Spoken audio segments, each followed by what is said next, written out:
Welcome back to episode 33 of the Quarantine Cast here on Beyond the Brick. After a well-deserved Christmas break, I am back with Brian Saviano, the one and only Bricks O'Brien. Also, Kirk Wilson, Vision Bricks, has joined us as well, and we will be doing lots more building and chatting as we head into 2021.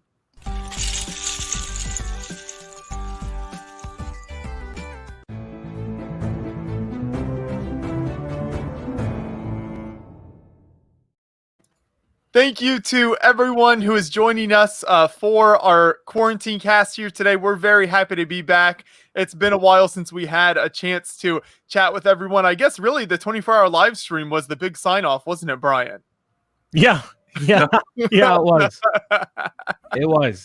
It was. It feels surreal being back. I haven't known what to do with myself Tuesdays at 1 p.m.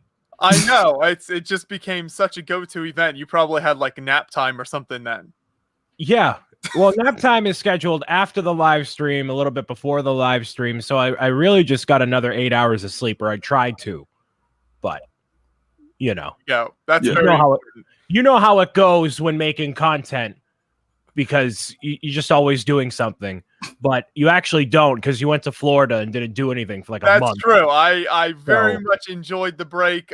John and I both were able to cut back a little bit, spend a lot of time with the family, which was very nice. Get outdoors a little bit. I did a lot of Netflix watching, which was nice. I hadn't done much of that in a while. Played a little bit of video games, so you know, things that I hadn't had time to do for a while. So I really made the most of it. That's good. Good. So Brian, you still did some streams though. How did your streams go while I was away? I kept the train rolling on my corner of the internet throughout the YouTube channel, the Twitch, the everything. I basically did not take a break in any capacity. And you know, it's going good. People are very supportive of me watching the streams, or by watching the streams, tuning in, and just being there in general. So it's been great.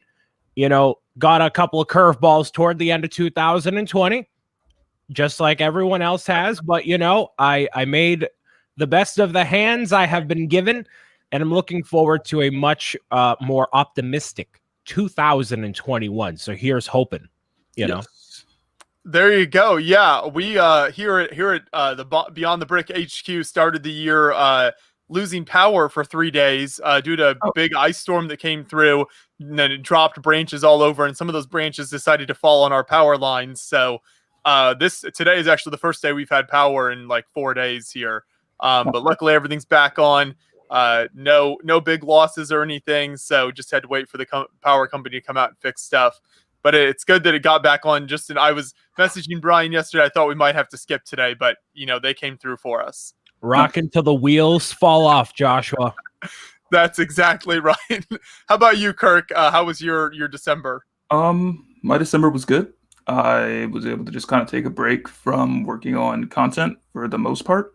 Then after that, what did I do?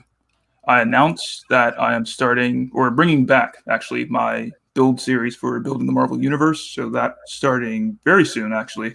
And that's what I'm going to be working on today. I'm going to be working on the mock for that. And I also did a bit of gaming because I got a Nintendo Switch, which I have been very exciting. A lot. Like a lot. I've been playing a lot of Smash Bros. And also a bit of Just Dance 2021. So, yeah. I still can't figure out Smash Bros. The handful of times I've tried to play it, I'm just so confused and have no idea what's going on. And everyone is so much better at it than I am that I really need to figure something out. One of these days, I'll actually enjoy it. You got to dedicate like a solid 5 days to just learn the mechanics. Yeah. That'd be the only game you play, and you're like, all right, I get it.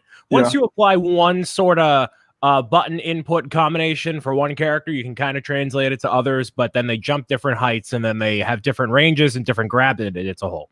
Mm-hmm. See, that's the problem. It was very clear to me that everyone I was playing with had dedicated significant amount of time to figuring out what to do. Yep, exactly. And that won't change. I'm glad you got a Switch, Kirk. That's exciting. Yeah. You're past the Animal Crossing craze, though. Sorry, it's gone.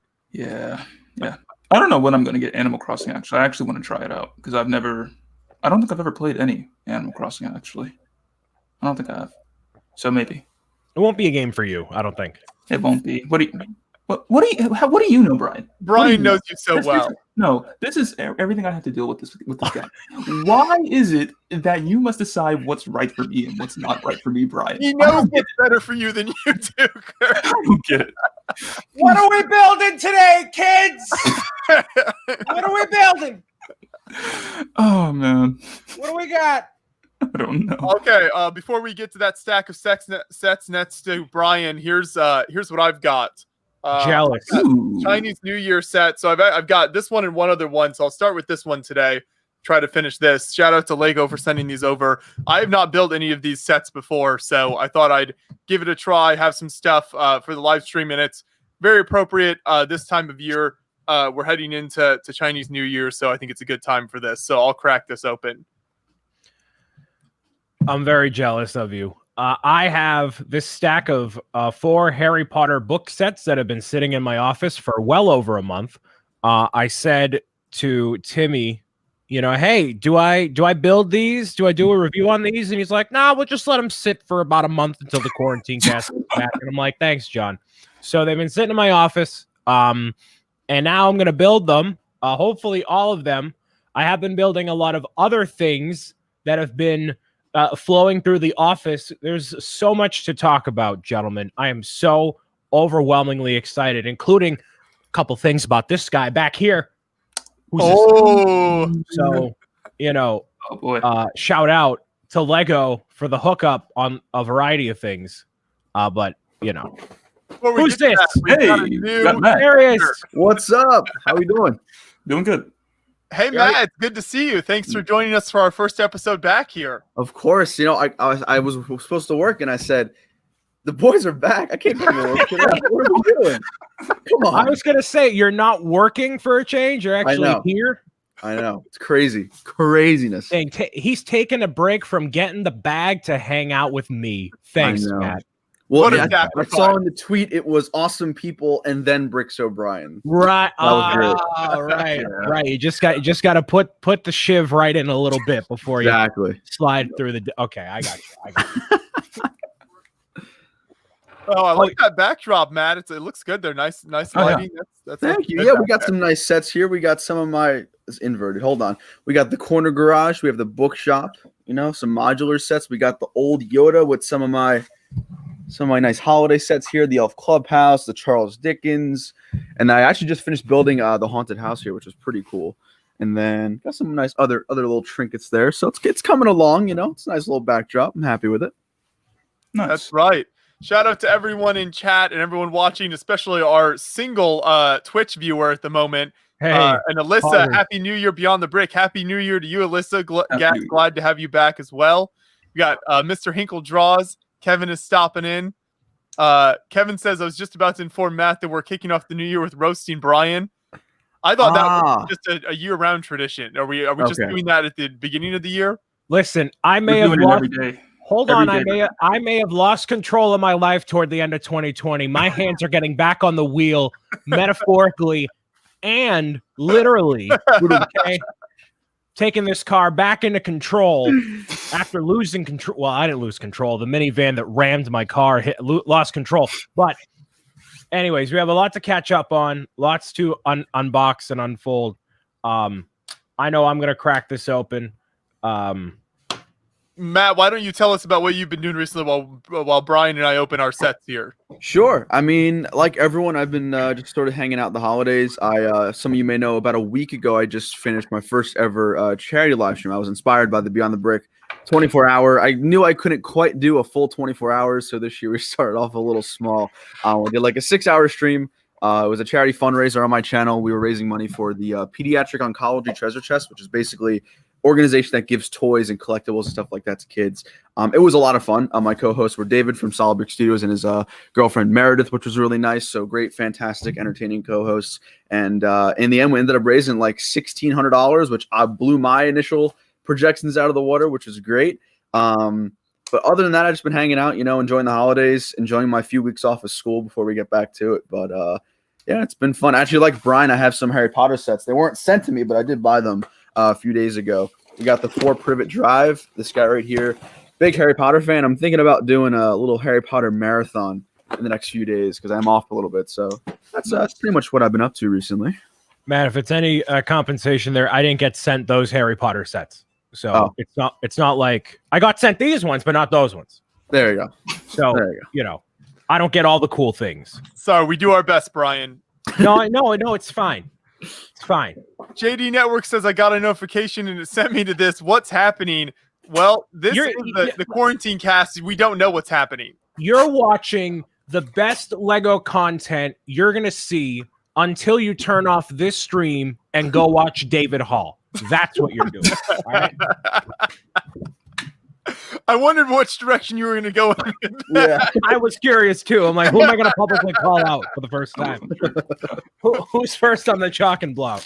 And I guess it's David. But if there is any new viewers, because we have, especially on Facebook, been very successful over the month of December and gained a lot of new followers. So if there are any new viewers just stopping in, we should let Brian, why don't you reintroduce yourself and tell people a little bit about what you do in your corner of the internet if anyone's stopping in for the first time, and maybe they'll keep coming back here. Do you want the obnoxious YouTuber intro or do you want the actual intro? Mix of both. All right. So what is going on, everybody? It is your boy, Brian Saviano, Bricks O'Brien. I live stream across the internet, podcasting video game playthroughs, and basically doing whatever I deem is worthy of my time, including being here on the Beyond the Brick Quarantine cast. If you'd like to follow my work, my name is right over by this Duncan Cup, where you can follow me on Twitch, YouTube, Twitter, Facebook, Instagram, etc., doing whatever it is that I do. It is my pleasure to be here on this show. As Fall Guy will say right over here, Bricks O'Brien is my favorite. Fall Guy has eclectic taste, and you can too by following across the internet. Thank you for watching on Facebook. We have a little bit of a kerfuffle with the Facebook crowd. They get very passionate about us not building the sets in a timely manner. Lots of talking going on here. Okay, so if you're used to straight up Lego building and blah, blah, blah, a lot of shenanigans going on here. We talk about food. We publicly call out other YouTubers to get clicks. So actually, I just do that. So you just gotta bear with us, Facebook crowd. You are a tremendous and lovely people until you're toxic and we block you. So that's what I do. So you both introduced yourself and called yourself out in the same paragraph there. But I also called out the Facebook crowd because a lot of them get a little feisty. They get feisty. They do. You know, we got to keep an eye on the chat. Yep. But yes, so it's great. Brian and I are here every week, and then you see a lot of people like Kirk and Matt stopping in on regular occasions as well. So if you're new here coming in for the first time, we chat about all things Lego and lots of other topics as well every week. So it's great to have you here, and we hope you'll keep coming back. We stream every week at 1 p.m. Eastern time on Tuesdays here on Beyond the Brick, and we are on Twitch, we're on Facebook, we're on YouTube, and we're on, I think this is Periscope over on Twitter. I think we're still on over there as well. Lots of good stuff happening. We also have someone else joining here. Wow. Hey, it's Mike, also not having to work today. Brian, I have to ask the question. Just unmute myself. I did a typical Zoom mistake by muting myself too early. Brian, I got to ask back in town. I had to join. Sorry. Everyone's wondering about what the heck is a kerfuffle, and could you please provide a definition of kerfuffle? Thank you. You don't know what a kerfuffle is? I do not. I mean, I don't know the actual dictionary definition. I just thought it was like an altercation. That's how I think of it. Yeah, like an altercation. Yeah, so like every time I talk to Vision Bricks, it is as if I get into a kerfuffle. No. Because of how antagonistic he can be. It's never like that. No, it's never like. Actually, no, it actually is a lot. Brian gives me a lot of heat, guys, and that's going to change in 2021. I think it's time that the tables turn, and I start giving Brian heat now because that's what he needs. You're gonna turn tables, Mr. Wilson. All right. Kurt's New Year's resolution is to stand up for himself against Brian. But Kirk, if that's the case, I hope you not only like hold your own, not just against me, but life in general. Conquer life. If someone squares up to you and they're like, "What's the deal?" just punch him right back in the face. Not done for violence, but Give him a nice roundhouse kick. Just roundhouse kick to the teeth. Those adversities, bam, done. You heard it. Beyond the Brick endorses violence. There we go. No, listen, Mike. You just showed up here. What are you? I listened all the way through. I've been lurking. Yeah, I've been lurking and listening, and I was like, I gotta join right now because the boys are back in town. It's 2021. We have to be here.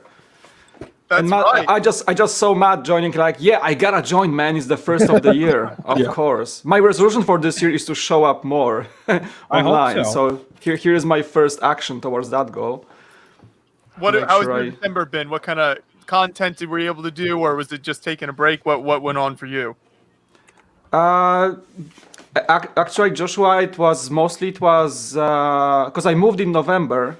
Oh, right, yeah. So I moved. Fun fact: I moved on Friday, November 13th. So there is that. But it was a lucky date for me still. And yeah, I spent most of my November just setting up the new studio. Still a lot of Lego is in the bins, and a lot of December was also just like getting the furniture in. So less content production, more like getting cozy in the new place, if you will. So there was that. But yeah, what have you guys been up to? My car got totaled. I know, yeah, we talked about it, Brian. I know. Congrats on the RAV4, by the way. Hey, thanks, man.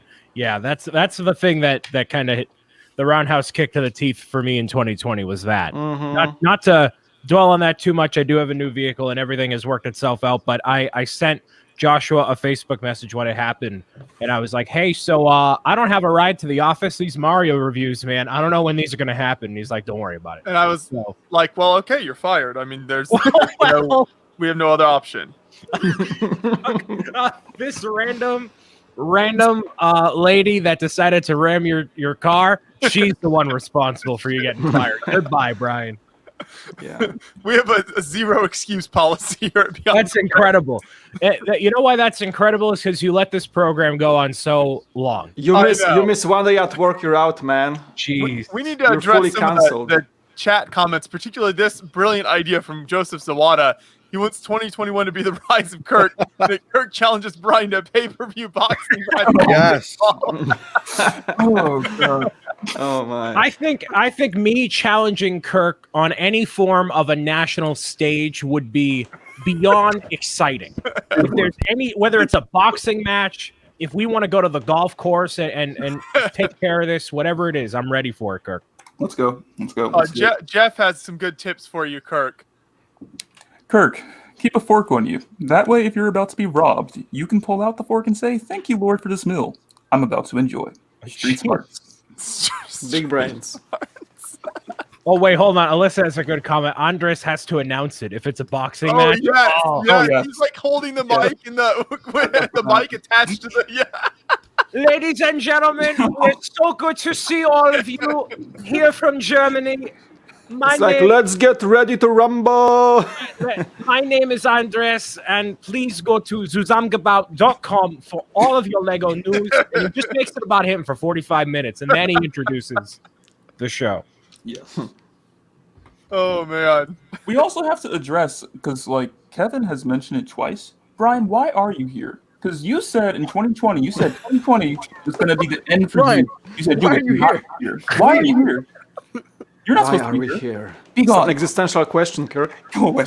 So listen, 2020 has put a lot of us on edge. Yes, it has. Myself included. Now, when I said that, I may have been a little bit on edge. And now that I get to, I took a break from seeing Joshua Hanlon's bright and shining face in my week, every single week. I finally got a break and got to recompose myself. And now I realized that I need this more than it needs me. Well, maybe just as much as it needs me. But do you think Jang Bricks would dare Kirk to a fight? No. I don't think so. Because he's too busy building up his Lego City to pay any mind to Kirk Wilson at all. Well, I'm glad you're back, Brian. You know, I know it was tough, but I'm glad you've made it through. It's good to have you back. I very much look forward to these streams every week. Kevin keeps commenting. He's like, you said it weekly for months. Listen, Kevin, I contradict myself all the time. So stop your talking, go back to the keyboard, and start making some art that isn't Lego minifigures. Let's look up. Come on, This is the real reason that Brian returned right here. Joseph Zawato knows what's up. John gave him a raise. Brian not only gets lunch money, but a shiny penny every other week. Wow. So you saw the PayPal statement for my bonuses. Jeez, that's crazy, Joe. Thank you so much. We should remind viewers, Brian, of where their money goes if they give any super chats. Any super chats on Beyond the Brick does not line the pockets of the O'Hanlon brothers. It lines my pockets in the form of food-related gift cards. That's right. Anything that you contribute by a super chat goes to the Brian Saviano Lunch Fund in any capacity. So if you would like to support the show in that way, you totally can. It is always optional, but anything that you give through super chats ends up going to the Bob Lunch Fund. So that gives me the energy I need to be as spicy and as enthralling as I can possibly be. So anything.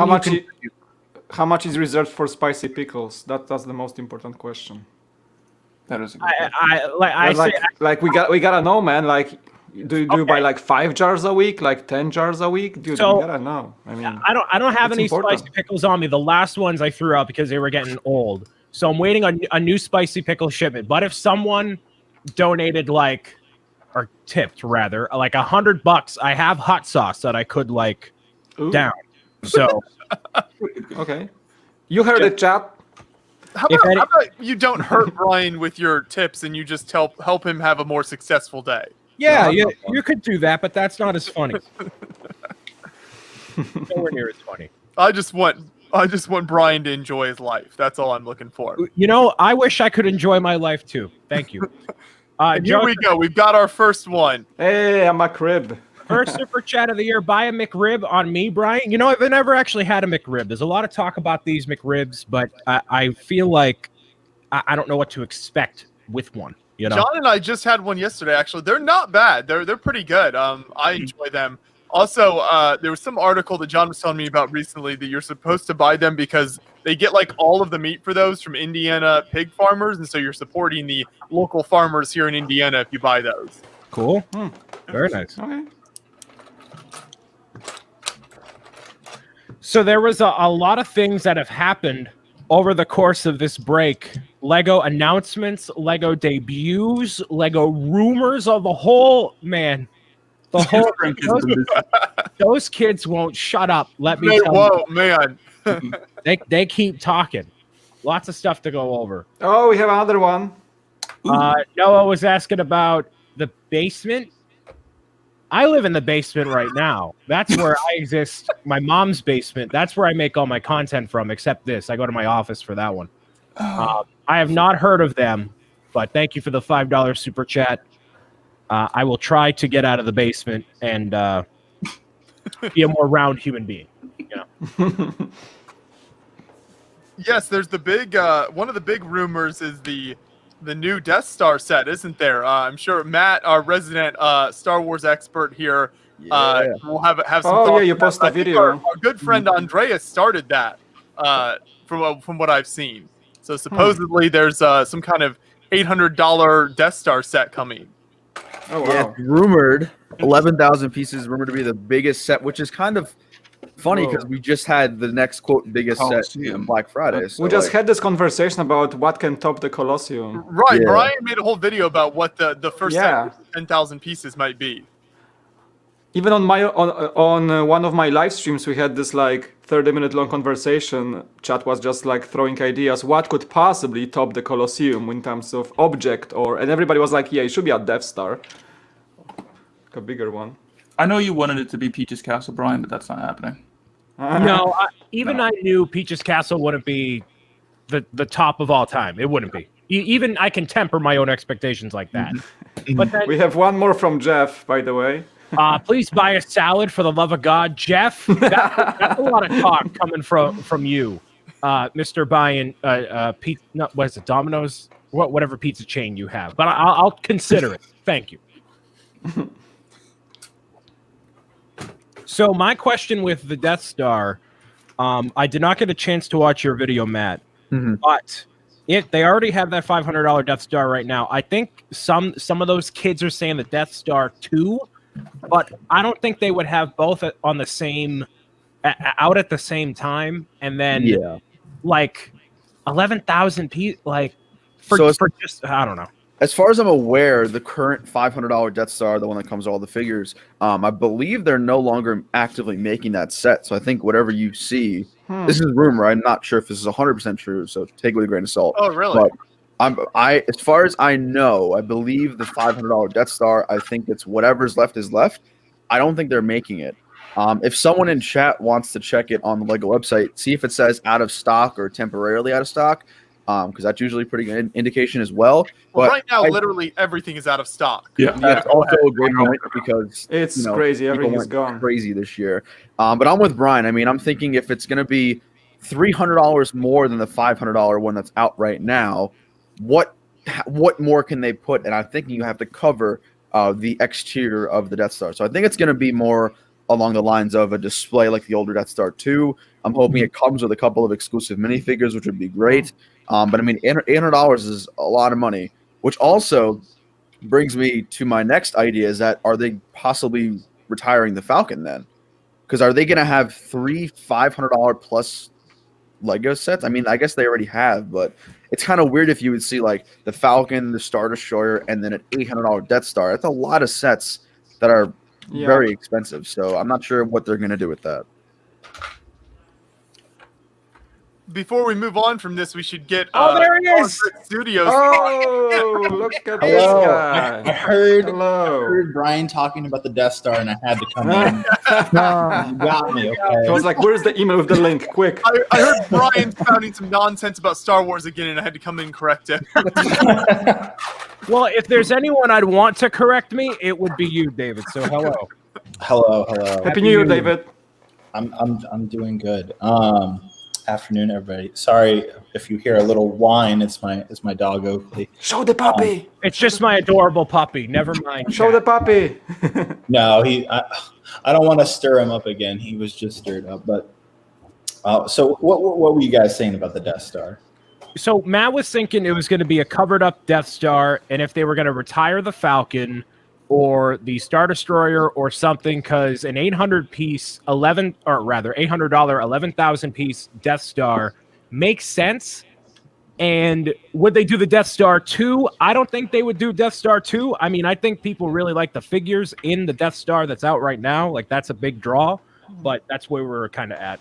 So I put the prediction out on like my Instagram, I think last time. Actually, I saw a lot of people actually like pick up on my rumor, or what I think the rumor is, because it's confirmed, or at least confirmed to be a rumor, that there's an $800 set. And like, to me, I don't feel like there's anything else that deserves $800 in a Lego Star Wars set than the Death Star. I mean, what's that as iconic that hasn't already been made? Because you have the Star Destroyer, you have the Falcon. I feel like the only other thing that could compete in that $800 price range, other than a Death Star, is possibly an AT-AT Walker. But like, that seems like a far stretch. I feel like the Death Star is definitely the set. I think it's going to be 11,000 pieces, and I saw a lot of people also like pick up and think and agree with me on that. So, and it makes sense, because I don't feel like Lego's going to allow the Colosseum to have that shiny spot of like its Lego set for that long. So I feel like it makes a lot of sense that they would push out a set like that already this fast. A lot of people when the Colosseum came out was like, "Oh, this is the biggest one of all time." Really? Like this? It's big and it's beige and it's not like Star Wars. Definitely is one of the themes that would deserve it more. So I get it. Like I'm behind it. I see it. The thing that actually is more interesting of all those Star Wars prices and whatever that's come out is not that to me, but that $349 one, which I'm thinking is the gunship, and I'm very excited. I'm absolutely on board. So yeah, I think M&R Productions, Ryan was saying this morning that he thinks the $199 set is the UCS gunship, and I'm like, no freaking way. I don't think so. Because if a playset version of that set came out today or this year, it would be $160 based off like inflation and all of that. So there's no way a $40 increase to make it a UCS version would be enough. So I always knew it was going to be like $350. So that lines up exactly with where I had been thinking that set would be in the last year or so. But yeah, so I'm really excited. If you look at like the A-Wing is 200, right? And it's kind of it's condensed. It's not like a big set, but the gunship is big. It takes up a big footprint. It's going to have a lot of big pieces in it. I think 350, that makes total sense for a UCS size of that ship.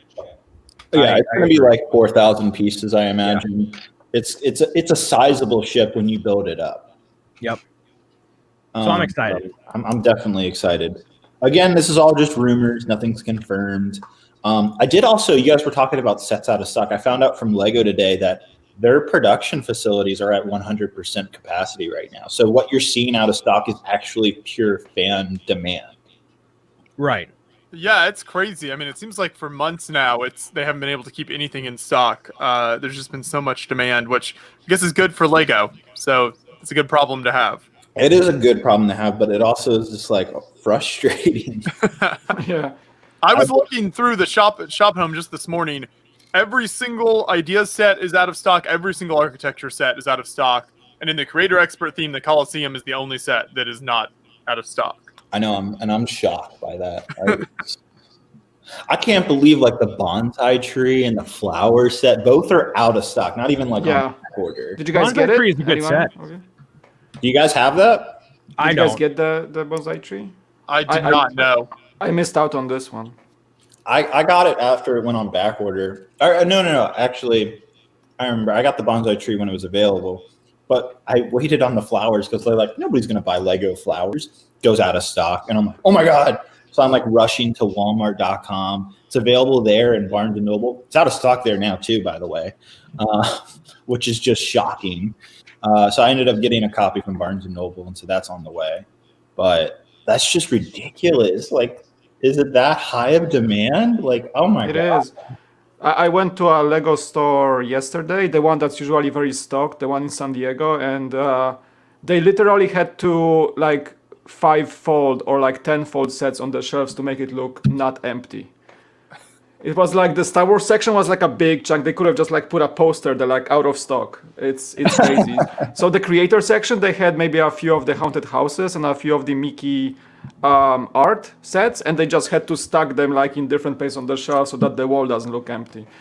But yeah, it's pretty bad. So like the last, I think 2 or 3 targets that I've been to in the last like week have been like, you guys have seen like online, like the aisles are just ridiculously cleaned out.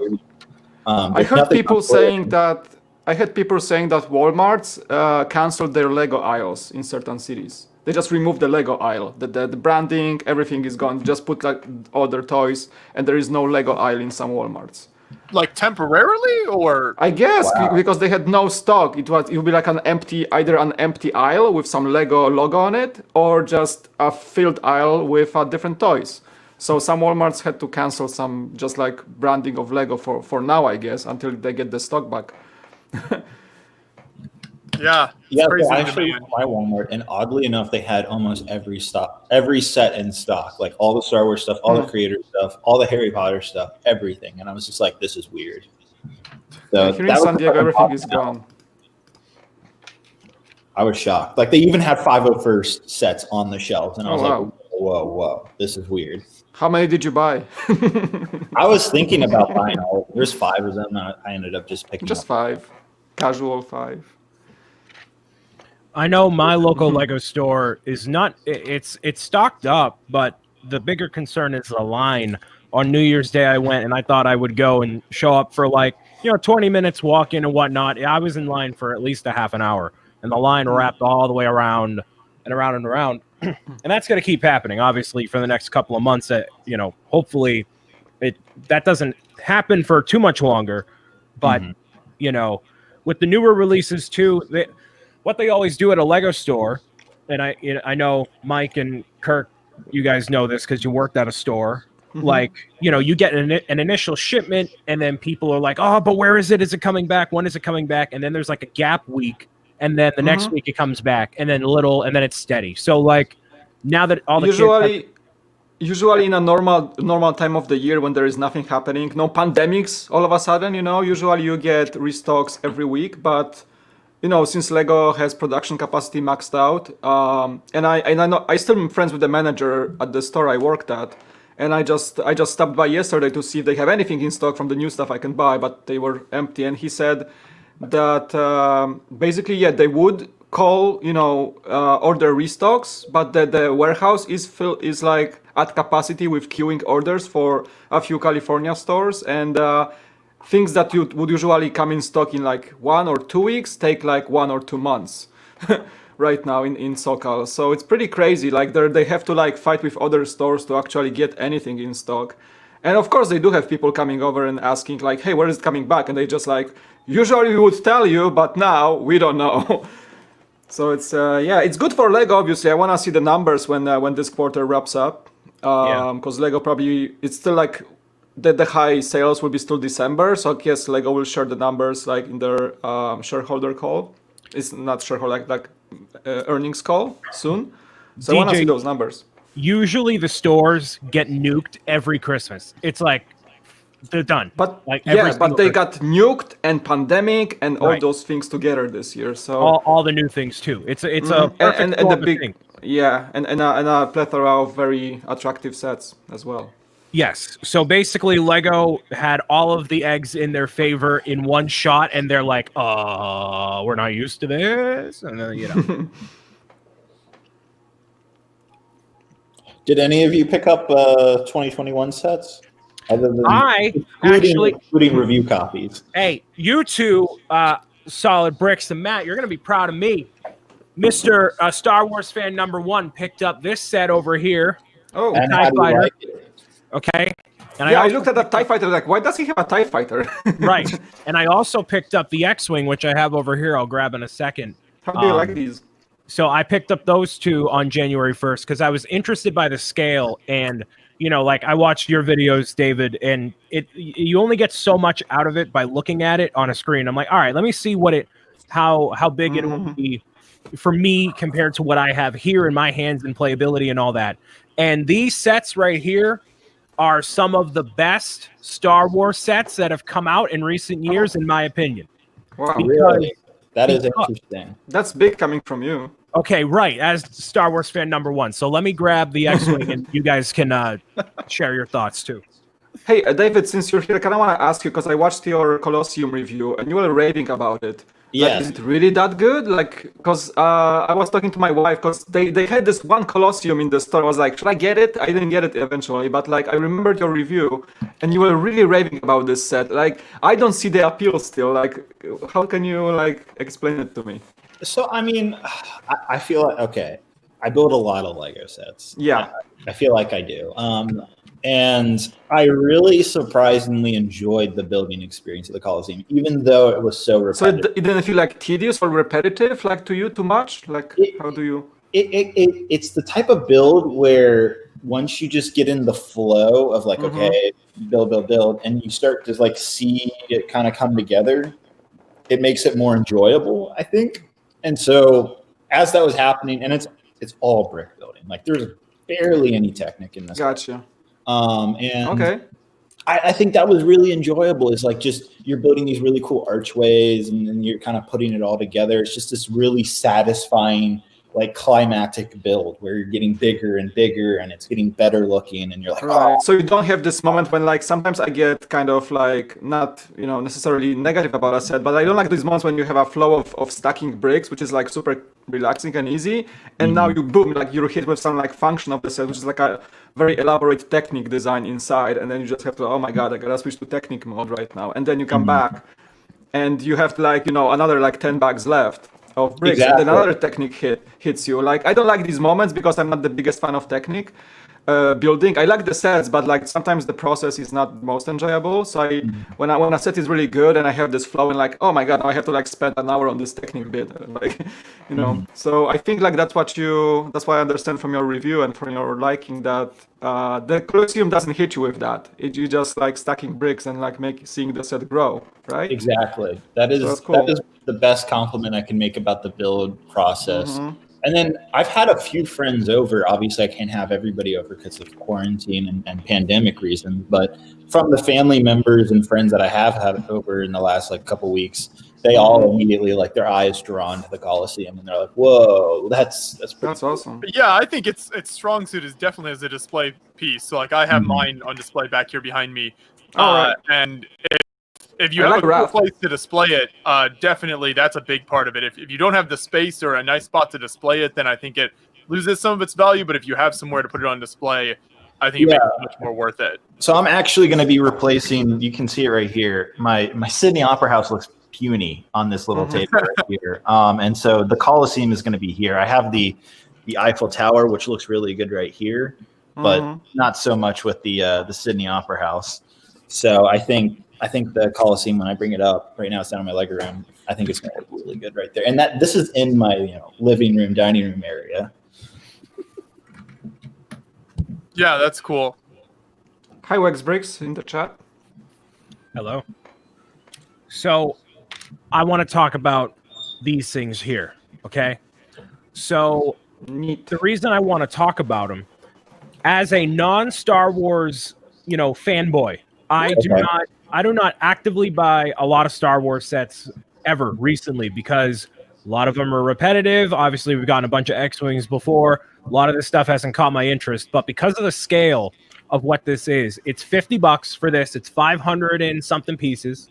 So I love this set because as if I were a 9-year-old going into the Lego store and I had a $100 gift card, I think it's ridiculous to pay $90 for one X-Wing, where at this scale right here and the functionality that this has, it looks like a normal X-Wing. There is no build compromises, or there's obviously detail compromises. It's smaller, but the effect of the X-Wing itself is still here, and you're getting a decent size build with a good amount of pieces and good figures for the $50 you're spending on this. And instead of getting just an X-Wing for $90, you're getting an X-Wing and a TIE Fighter, which this TIE Fighter is a bit more out of scale because of the wing size and whatever. But at least with the X-Wing, this looks normal to me. Like, it doesn't look like a 4+ or like a compromised version of it. And I think for Star Wars sets that are generally super, super expensive and have really high piece counts, this scale and this price point is perfect. If you want a super detailed X-Wing, you're probably going to go for the UCS one. And if you want a more cost-effective one that still sells the point and you can play with it a lot, that isn't a kiddie set, this is the set you're going to get. I don't know who a $90 X-Wing is for, generally. This, to me, sells it perfectly, and I really, really like this set and the TIE Fighter. So that's why I bought these, and I love them. I think they're great. So you can call them a great starter set if somebody just jumps into Star Wars and wants to get an X-Wing. Like you said, like $100 for 2 iconic ships. Yeah. I kind of want to get these 2, once they get back in stock. That is. They're cool. And if they came out with an entire slew of, here's the Slave 1, here's this, here's that, whatever, I think it could all work together. Like a Slave 1 from the Cloud City set, but like a standalone. Yep, exactly. Right? Remember that one? And instead you include an updated Boba Fett from Mandalorian or something like that. Because when you get higher in that price point, it's like, all right, well, I already have all these pieces here. Let's just make it a UCS one. Let's just go. And obviously they've had a UCS Slave 1 and X-Wing. But it works. I don't know. That's just me. That's a good point when you try to explain why these sets are downscaled and cheaper. Because many people were like jumping, saying, "Oh, this is like 2 less of such an icon, right? You usually get a $70, $80 X-Wing."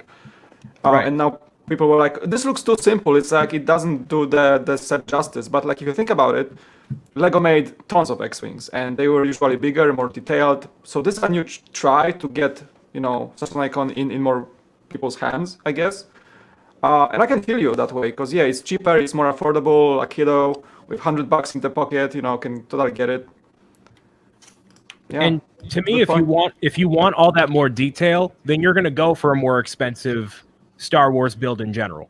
But that's me as a non-Star Wars. Like I'm a Mandalorian fan, big time, but I wouldn't call myself a Star Wars fan through and through. So that's just my perspective.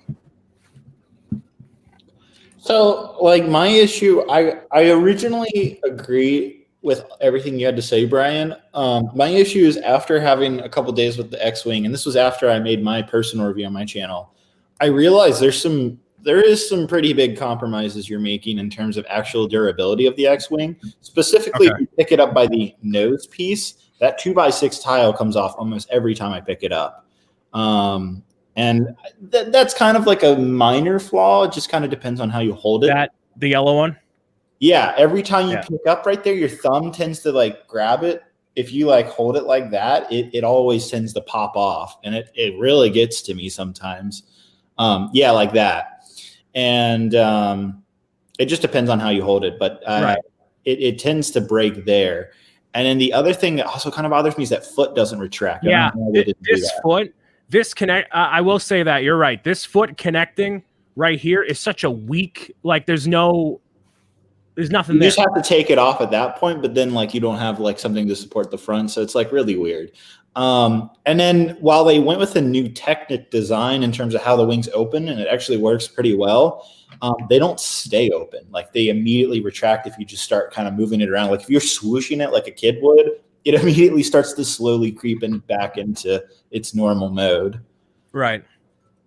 So those three things are kind of like the compromises you're taking for taking it down. I think the previous one was either $90 or $80. And so you're taking it down by $30, $40, $50 for those reasons. And to a lot of like, I'm sure younger fans, it doesn't matter. But I think if you're more into the Lego Star Wars, thing and you're collecting the sets, it can be down points. But thankfully with that set, you're getting new minifigures and they're pretty solid figures too, new ones and all that. So there's a nice balance, I suppose, with the set, but there is some compromises. Yeah. The value is great. Like objectively, piece-wise and characters you get in it, it's great. Matt, did you pick up any of those scale sets or any of the other Star Wars sets?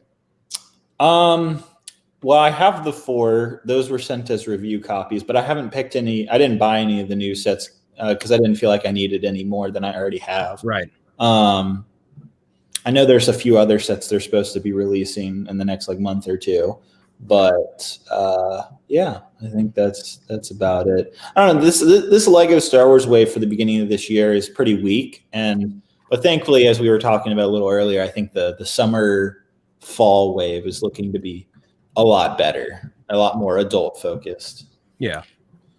What about you, Matt? What have you picked up? I haven't actually bought any of the new sets just yet. My initial thoughts when I heard of the new scale, I was a little bit skeptical, especially with the TIE Fighter. I feel like the TIE Fighter just doesn't really look that good.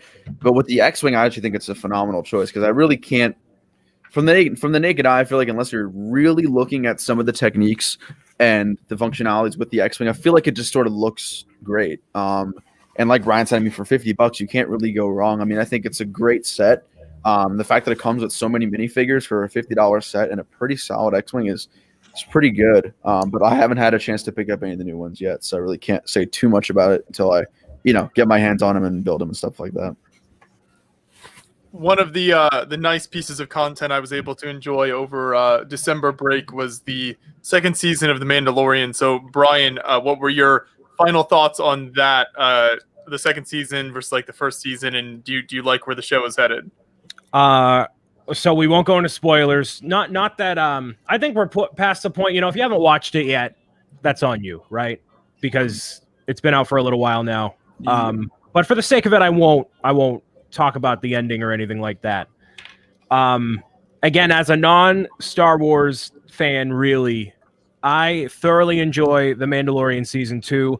I think there's a lot of episodes that could be considered filler, which I don't necessarily hate because I like seeing the world develop. There's definitely a lot of episodes like 2 and 3 before you get to some key points where you're like, oh, I can get behind this. Then it really picks up toward the latter half of the season. It gets pretty crazy. So if you're a Star Wars fan, you're gonna love it like nothing else. And I look forward to more seasons of The Mandalorian and any new Star Wars thing. They announced a whole slew of Star Wars things, and if they have the quality, thought, and consideration that The Mandalorian has, then I think casual fans will be all in. Diehard Star Wars fans will be all in.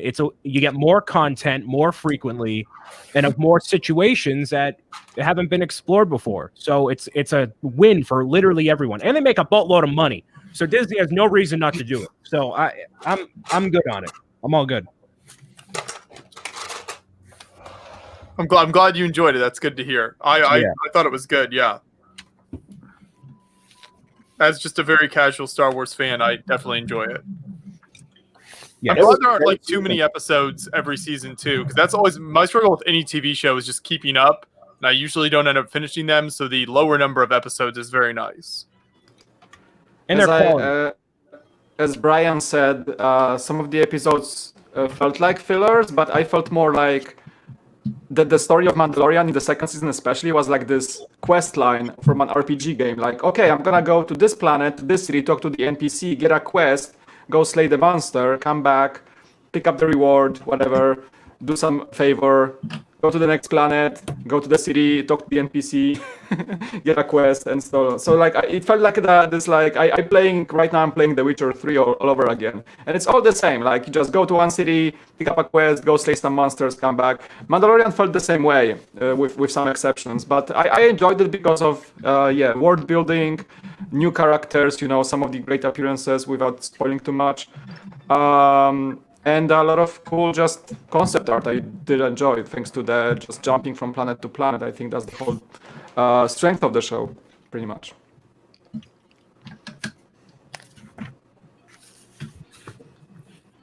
Yeah, no, I definitely agree. I thought it was a really solid season. Looking back on it, there's some highlights for sure.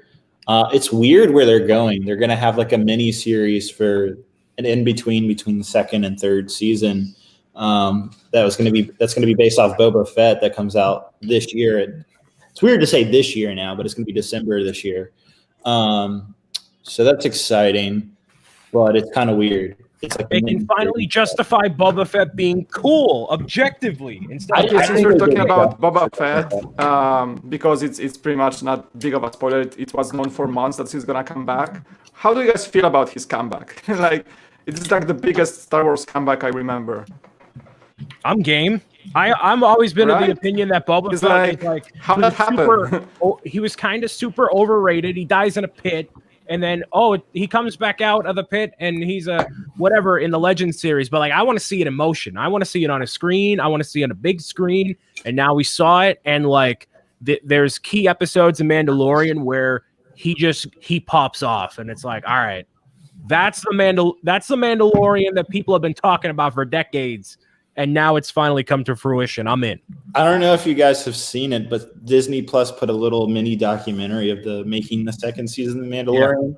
Yeah. And the guy who directed the episode where Boba Fett really comes back, the director, his name's Robert Rodriguez. He's directed a lot of big. He did like Spy Kids and all. Yeah, exactly. He's done a lot of big action stuff. And if you go and look at the documentary on Disney Plus, he literally, for Boba Fett's comeback, he's like, oh, it's got to be epic. It's got to be action. He literally took his two kids, put like Star Wars helmets on them in his backyard, and had some action figures or like stormtroopers, and like directed how he wanted Boba Fett to come back with his kids, making a short little like previs with that. And I was like, that's if you're gonna bring Boba Fett back, like going to that extent of like that hardcore is really, really cool, and I really appreciated that level. Like, he better come back blasting like his way through the episode, right?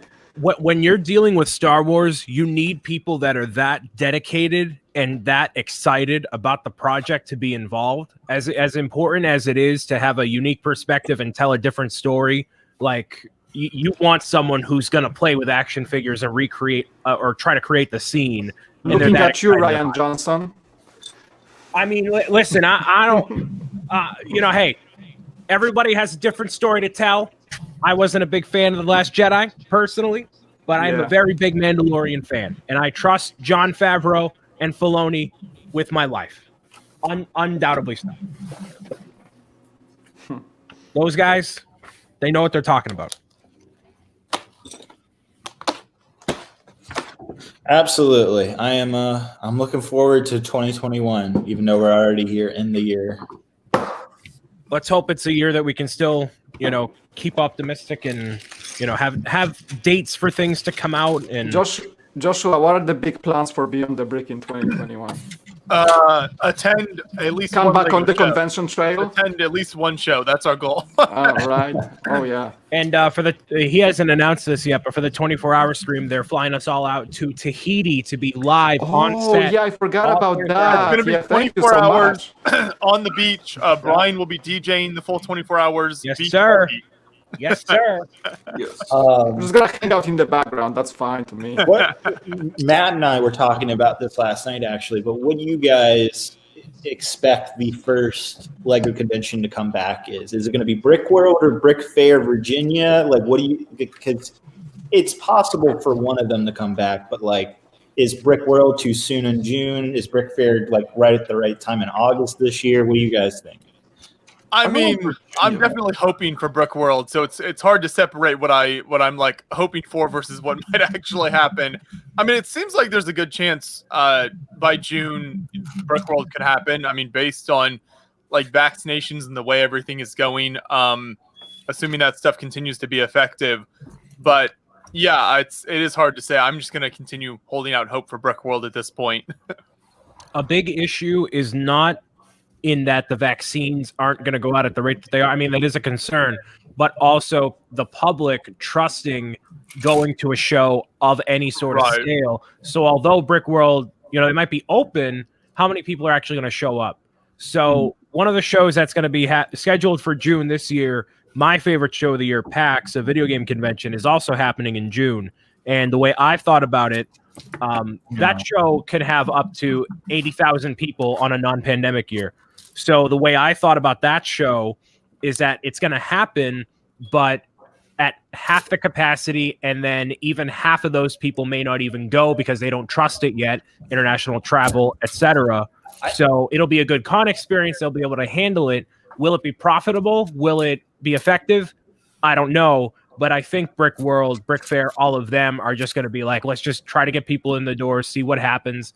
I think, personally, Brick Fair has a much better shot at happening than Brick World, just because it's in that late summer that a lot of science is saying like that's more solidified than early spring or late spring. So I say that. So I you also have to remember that I believe it's still scheduled. The 2021 Olympics is going to happen, and that's a humongous worldwide event, and that happens in July this year. So if that can happen, then I feel like Brick Fair can happen, like something at that scale can happen. That's true, and you're right, but that's also all of those athletes getting the vaccine, and they know they're going to be good to go. A lot of that public, you can't bank on anybody being 100% ready to go and be at a show. So it's that public trust that I think is going to be the bigger issue. I think it'll probably be like a state by state basis. Like if the state of Illinois is like at a 50% vaccination, then maybe they'll start allowing public gatherings, and the same with Virginia. Like if maybe there'll probably be some type of policy for that type of stuff for conventions to start up again. So I'm hoping it happens. I can't imagine if a Brick Fair or Brick World does happen, I think masks, like you'll still have to wear a mask even if you are vaccinated. I feel like that will continue throughout the year. But I feel like because of the vaccination, I feel like you could allow public gatherings again if it gets to a certain point by a certain time. But we'll see. But yeah, so no real big plans besides hoping shows start back up at some point, and then doing live streams when we can here. Facebook page has continued to grow, and so we put out a lot of content over there as well.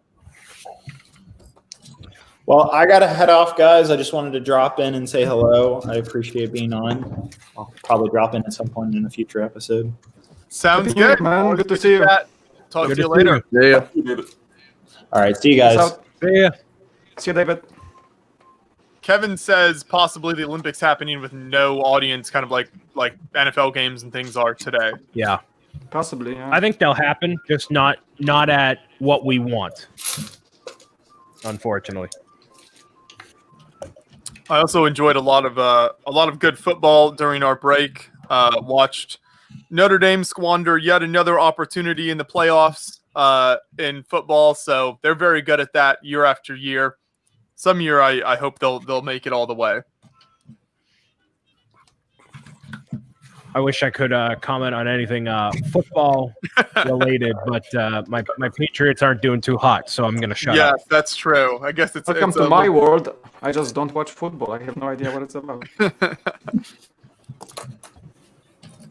Is this a segment of the show where I babble on about Mario? Because I haven't done that yet, and there's new sets coming out. Oh, Or new sets already out. We also got to talk about. Let's see. There's an ideas wave that was announced of review. Oh, new, yeah. new review wave. So there's all of that as well. But are there any thoughts to share about Mario since that maybe you haven't you shared had to bring it up, did you, Brian? Didn't you? Well, Oh no, my internet's going out. Well. Oh man. Very no. long. Well, if you are asking. as the unofficial Lego Super Mario brand ambassador, self-proclaimed, not by Lego,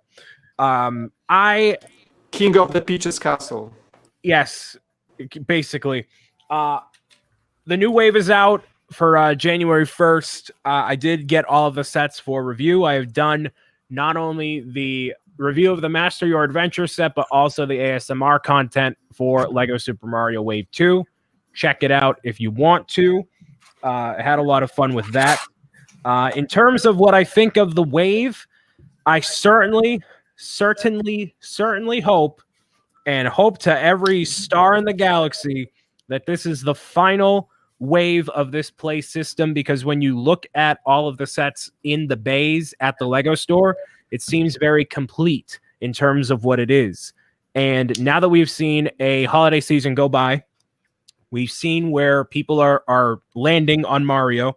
So when you look at store shelves, what's left? It's usually the $30 sets and the suits, which if you paid attention to any of my coverage over the past couple of months, the suits, very expensive at $10. The $30 sets don't have nearly as much a play value as some of the other sets. So I think if Lego went into another holiday season with this Mario play system, it wouldn't grab as much because the gimmick is old. And what people really love is Mario. They don't really care about the playing of the game. They care about this Mario here because this is a cool piece of tech. So I think if I were at Lego, I'd be like, all right, this is actually what people want. Let's keep this guy around in the starter course, but then release minifigure based sets that have functionality with the readable tiles to play music and whatever else to make the other play sets come alive.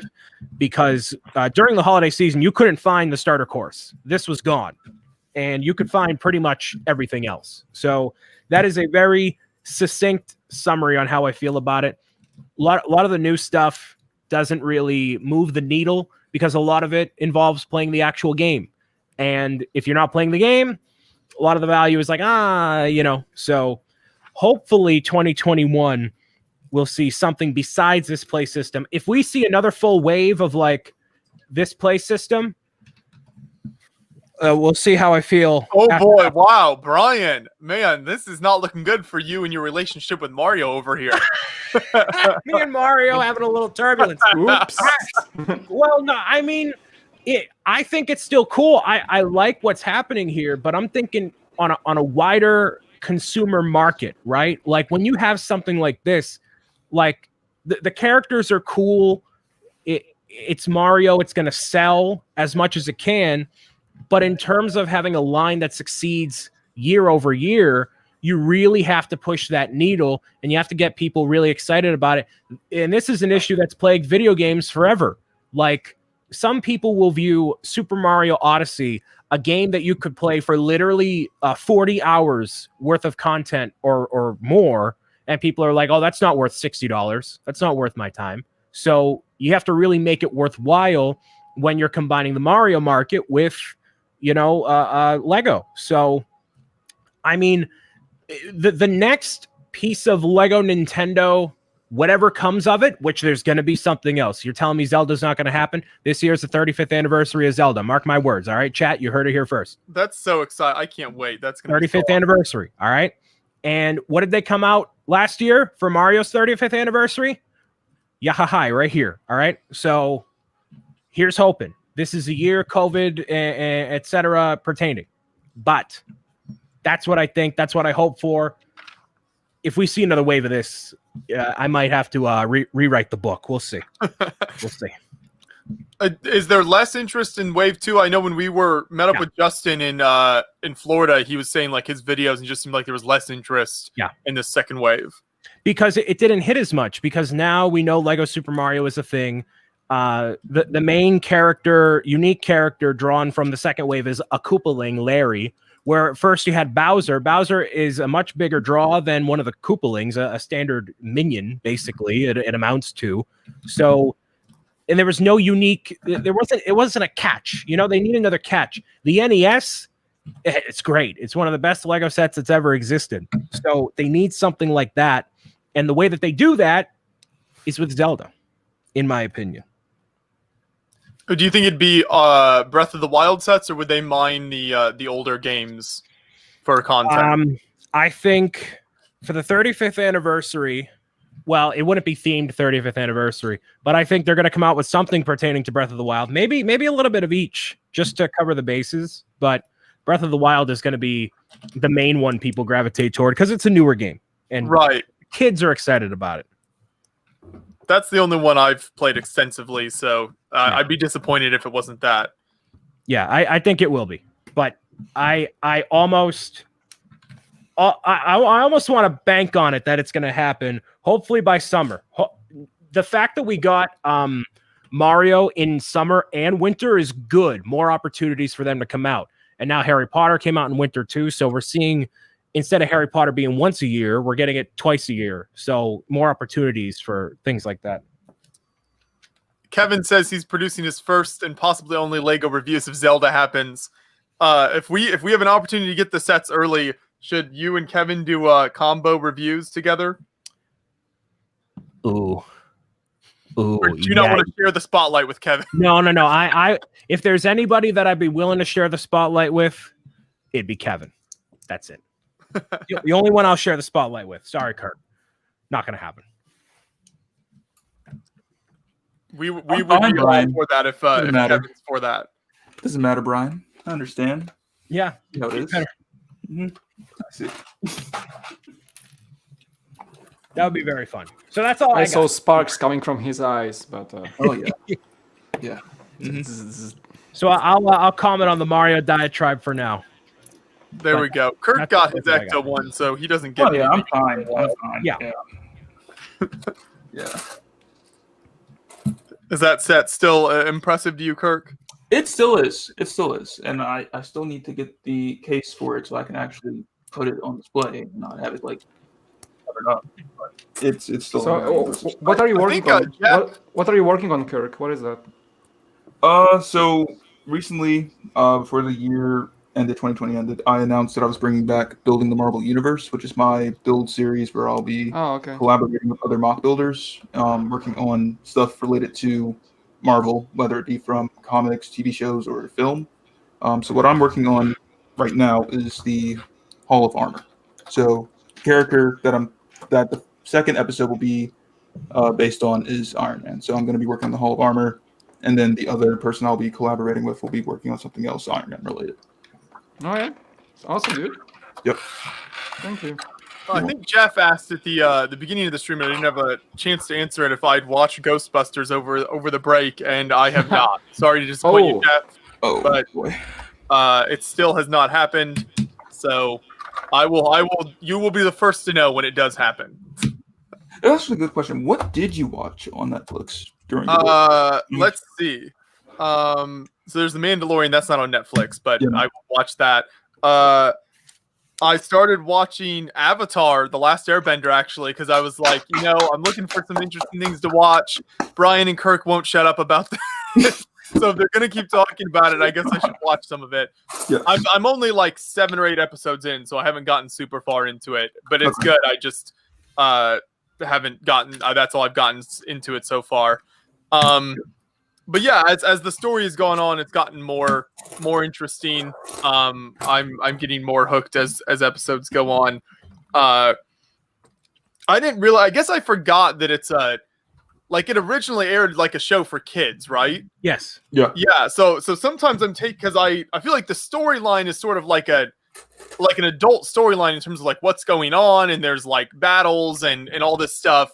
But then like the humor and like some of the stuff that the action and stuff is like very kid oriented, and you're like, oh yeah, this is a show for kids, isn't it? And so I forget that sometimes.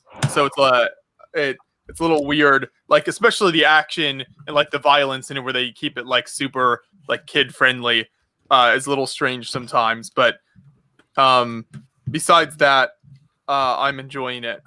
Well, what happens with the show is it kind of progresses with the audience that was watching it at the time. So if you were like 12 years old and you started watching it, you're like, all right, 12-year-old humor, kind of whatever. But then it kind of progresses as you go on and gets less campy, jokey, and the moments are actually good. And there's a lot of really, really objectively good action and cinematography in the entire series. And it's so good. And if you're hooked right now, you're going to get to the point where you see in book 2 and 3, and you're just like, all right, we're going all in. Yes, I'm excited to keep watching. So there was that. Then I watched the first couple seasons of Community, the TV show. I've seen like episodes of that here and there, and I knew I liked it, but I've never sat down and watched like entire seasons. So that was also a big source of entertainment because I do love that show. I think a lot of those episodes are hilarious, and just the general like makeup of the show I think is really good. Especially if anyone's watched the show, any of the paintball episodes are just like top notch entertainment right there. I've only seen a little bit of it, but I know it's very, very good and very, very beloved. Yes. Then in the gaming realm, I got the new Assassin's Creed Valhalla game for Christmas. So that's been a big source of my entertainment recently as well, has been exploring the Viking world in the new Assassin's Creed game, which I can highly recommend to anyone especially if you were a fan of the previous one, Assassin's Creed Odyssey. It's a similar playstyle in a lot of ways, just set during the Viking very early medieval time period. Awesome, because in my gaming world, I started testing out Google Stadia, which is like cloud streaming for games, and I'm playing Cyberpunk on it. Because I got the Cyberpunk on PS4, and without even opening it, I saw so many bad reviews of how the game performs that I just returned it yesterday, and I've been playing on Stadia since last week. And I can tell you, like, first of all, Stadia is awesome because my PC is a bit outdated, so I work on a Mac mostly. But when I'm time off, I can play on Mac on Stadia. So I've been playing Cyberpunk, and actually Assassin's Creed Valhalla is also one of the Stadia games available. So I wanted to try it out. So good to hear that you like it. Yes, yeah. It's very true to form for the series, so I don't know if you've played any of the other games, but I played the Black Flag last time, so it was Okay. quite some time ago, yeah. I know But I they've liked gotten it. much more open world with the more recent games, which I really enjoy. So I think you'll like it. Okay. Yeah, any of those games set during historical time periods like that are just very appealing to me. Any of you played Cyberpunk lately? I have not tried it. I heard the same thing though about how like buggy it was. And On PCs, it's great. If you like, you can watch some streamers playing on like a ultra settings on PC. It looks amazing. It really looks like a movie, like Blade Runner. But if you play on the highest settings, on console, like previous gen console, not worth it as far as I know. On Stadia, I can recommend. It's not the highest graphical settings, but the game plays well, and if you have a strong connection, it's really like streaming games is really something I wasn't believing in, but I tried it, and it's actually very, very good if you have a strong connection. But yeah, they're patching the game. But I can say that I'm so far enjoying the game. The storyline is pretty cool.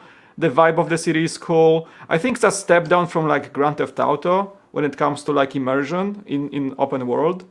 Or like Red Dead Redemption was better in my opinion, or even The Witcher 3, which I replay on PS4 right now. I think it's a better game from the same studio. One of my favorite games of all time, but Cyberpunk doesn't really live up to the expectations. But still, it's a very solid title, and they're fixing the bugs as we speak. So it was pretty buggy, and they had like 3 or 4 PC patches already. So I'm playing, and I noticed some minor bugs with some NPCs and stuff like that. But overall, the experience is pretty darn good, I gotta say. Brian, do you play many games like that, or do you stick mostly to the Switch, Nintendo stuff? I'm trying to remember.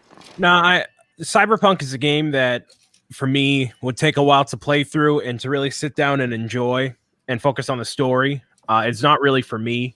And a lot of the actual gameplay that you're playing of it is story-based, where you're literally sitting there and you're listening to an NPC explain the story, and you're not really moving around as much.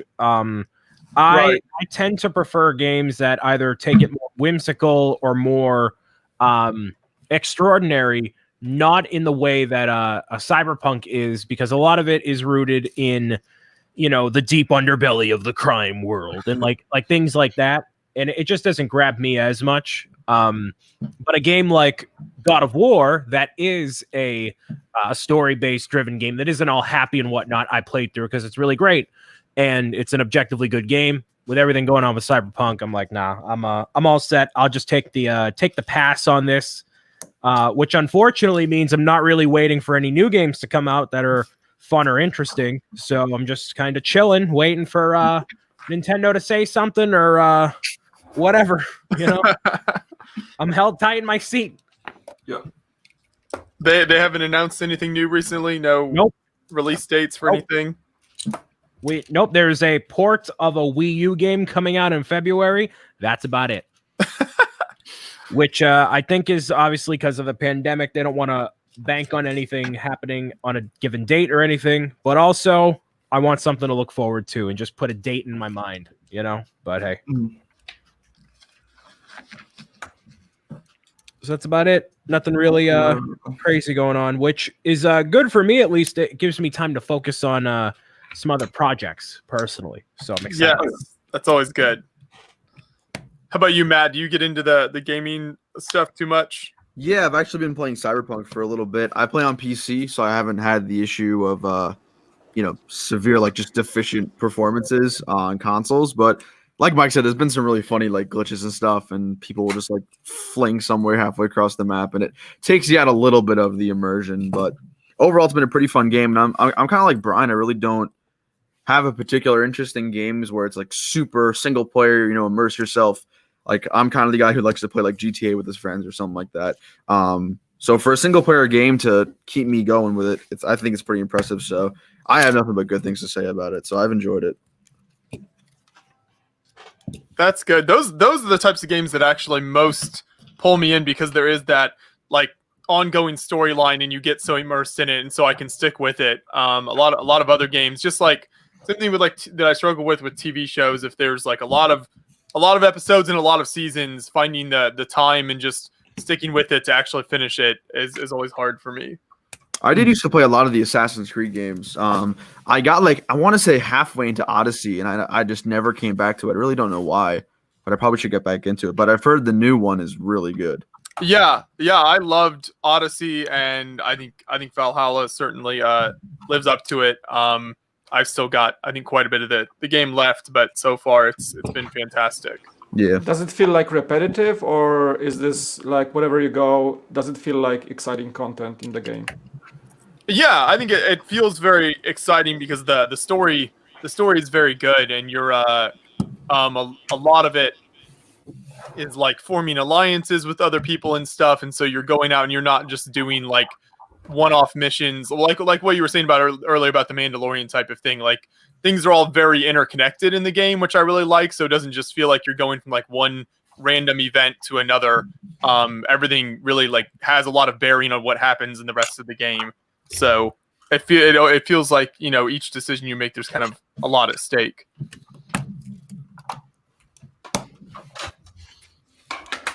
I should probably find a game to get interested in and just play it, but not a lot has grabbed me. I wish Cyberpunk did in some way. I mean, I have the computer to kind of run it, but I know Jeff in the chat is very enthralled by Cyberpunk. That's right up his alley. What settings do you play on, Matt? Do you play like higher ultra or?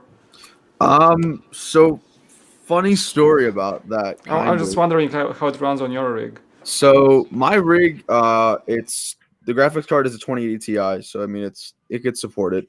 I used to have like a 2K monitor, and then I had a lot of fun one night with, you know, certain types of liquids, and we were playing a GTA race and I lost, and I might have gotten a little upset. So that monitor is unfortunately no longer with us. So I had to get like like a cheaper alternative just to sustain me. So it's just like a normal HD monitor.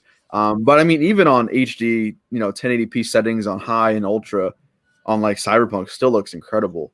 So yeah, I mean, I've been playing PC games for a pretty long time. That's, you know, not something I'm really upfront about, but I've been doing it for quite a while. Golden Light Picture says, I've seen commercial for Cyberpunk with Keanu Reeves. Keanu Reeves is actually involved with the game officially. That's him in the game. So CD Projekt Red signed him to appear as Keanu Reeves. He plays Johnny, one of the main characters in the storyline, but that's actually the character based on Keanu Reeves as an actor. So he was basically contracted to be and promote the game officially. So that was one of the driving points for their marketing.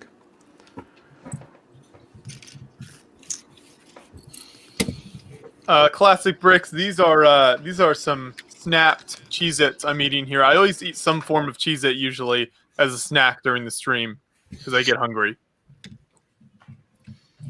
You got to stay fueled up, you know? That's right.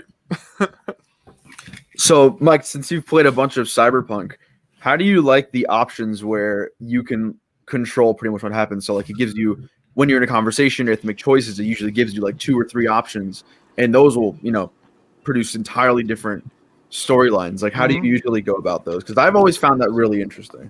I'm not far into the game actually. I'm like, without spoiling too much, I'm the beginning of the Arasaka storyline. So almost just starting with I'm playing as a street kid. Okay. And I'm just like maybe 4th or 5th mission into the game because I haven't had much time to play it. But yeah, I don't really see the consequences yet of the choices. But yeah, some of the dialogues maybe not really feel overwhelming. But yeah, I know that some choices will probably like lead to something bigger in the future. And I try to pay a lot of attention to how I say things to the NPCs in the game. Yeah. I wonder, like you probably have more experience of knowing what happened next, but I'm yet to discover it. Gotcha. Pretty much. Yeah, I think so. My friend went ahead and played. He finished it. So as far as I know, like the next mission is the last one. But apparently, if you do a lot more of the side missions, you'll have more options and different routes to go in the final mission, if that makes sense. So once you get to the final mission, and like you'll know when the final mission is about to happen, make sure you have like a bunch of side missions done. That way you can just have the most options, if that makes sense. I still haven't finished it yet, but that's what I've been told. Yeah, like again, like I think maybe I said like Arasaka storyline, but I feel like I hope I'm still at the beginning of the game. I don't feel I'm ending yet. I'm like level 6 character or 7, so definitely not. I really hope it won't finish that way that soon. Yeah, no, you should. Yeah. Cause like I have a comparison to Witcher 3, which I play simultaneously on PS4. I'm just replaying the game, and Witcher 3 has like one of the longest campaigns you can think of. Even if you like tune into all the side missions, which I always do, I will totally do the side missions first in Cyberpunk. But The Witcher 3 takes like 100 to 200 hours to finish if you play everything. Jeez. So like I like this. I like the lengthy storyline and really the immersion as you discover new places. I really hope Cyberpunk will like not disappoint me because I've been hearing that the main quest line is like relatively short to what they presented in the past. But that was like fan feedback. People wanted actually the game to be shorter than The Witcher 3. And CDPR is pretty well known to listening to fan suggestions, so I think they went on that compromise and they made the game shorter on purpose. I just hope it's not too short, you know. So we'll see. That was definitely my first thought, because when I got to that final mission, and I haven't played it yet because I'm still kind of waiting to do the rest of the other side ones. My first one was like, oh, that's it. Like when I got to the final mission, I was like, oh, already. So that was kind of my opinions on that. That's a great thing about like at least the most recent Assassin's Creed games like Odyssey and Valhalla. Like the amount of content is crazy. When I started playing Valhalla, it's like 6 hours in, and then they finally roll the opening credits for the game to be like Assassin's Creed Valhalla. Oh my The God. game like actually starts for real.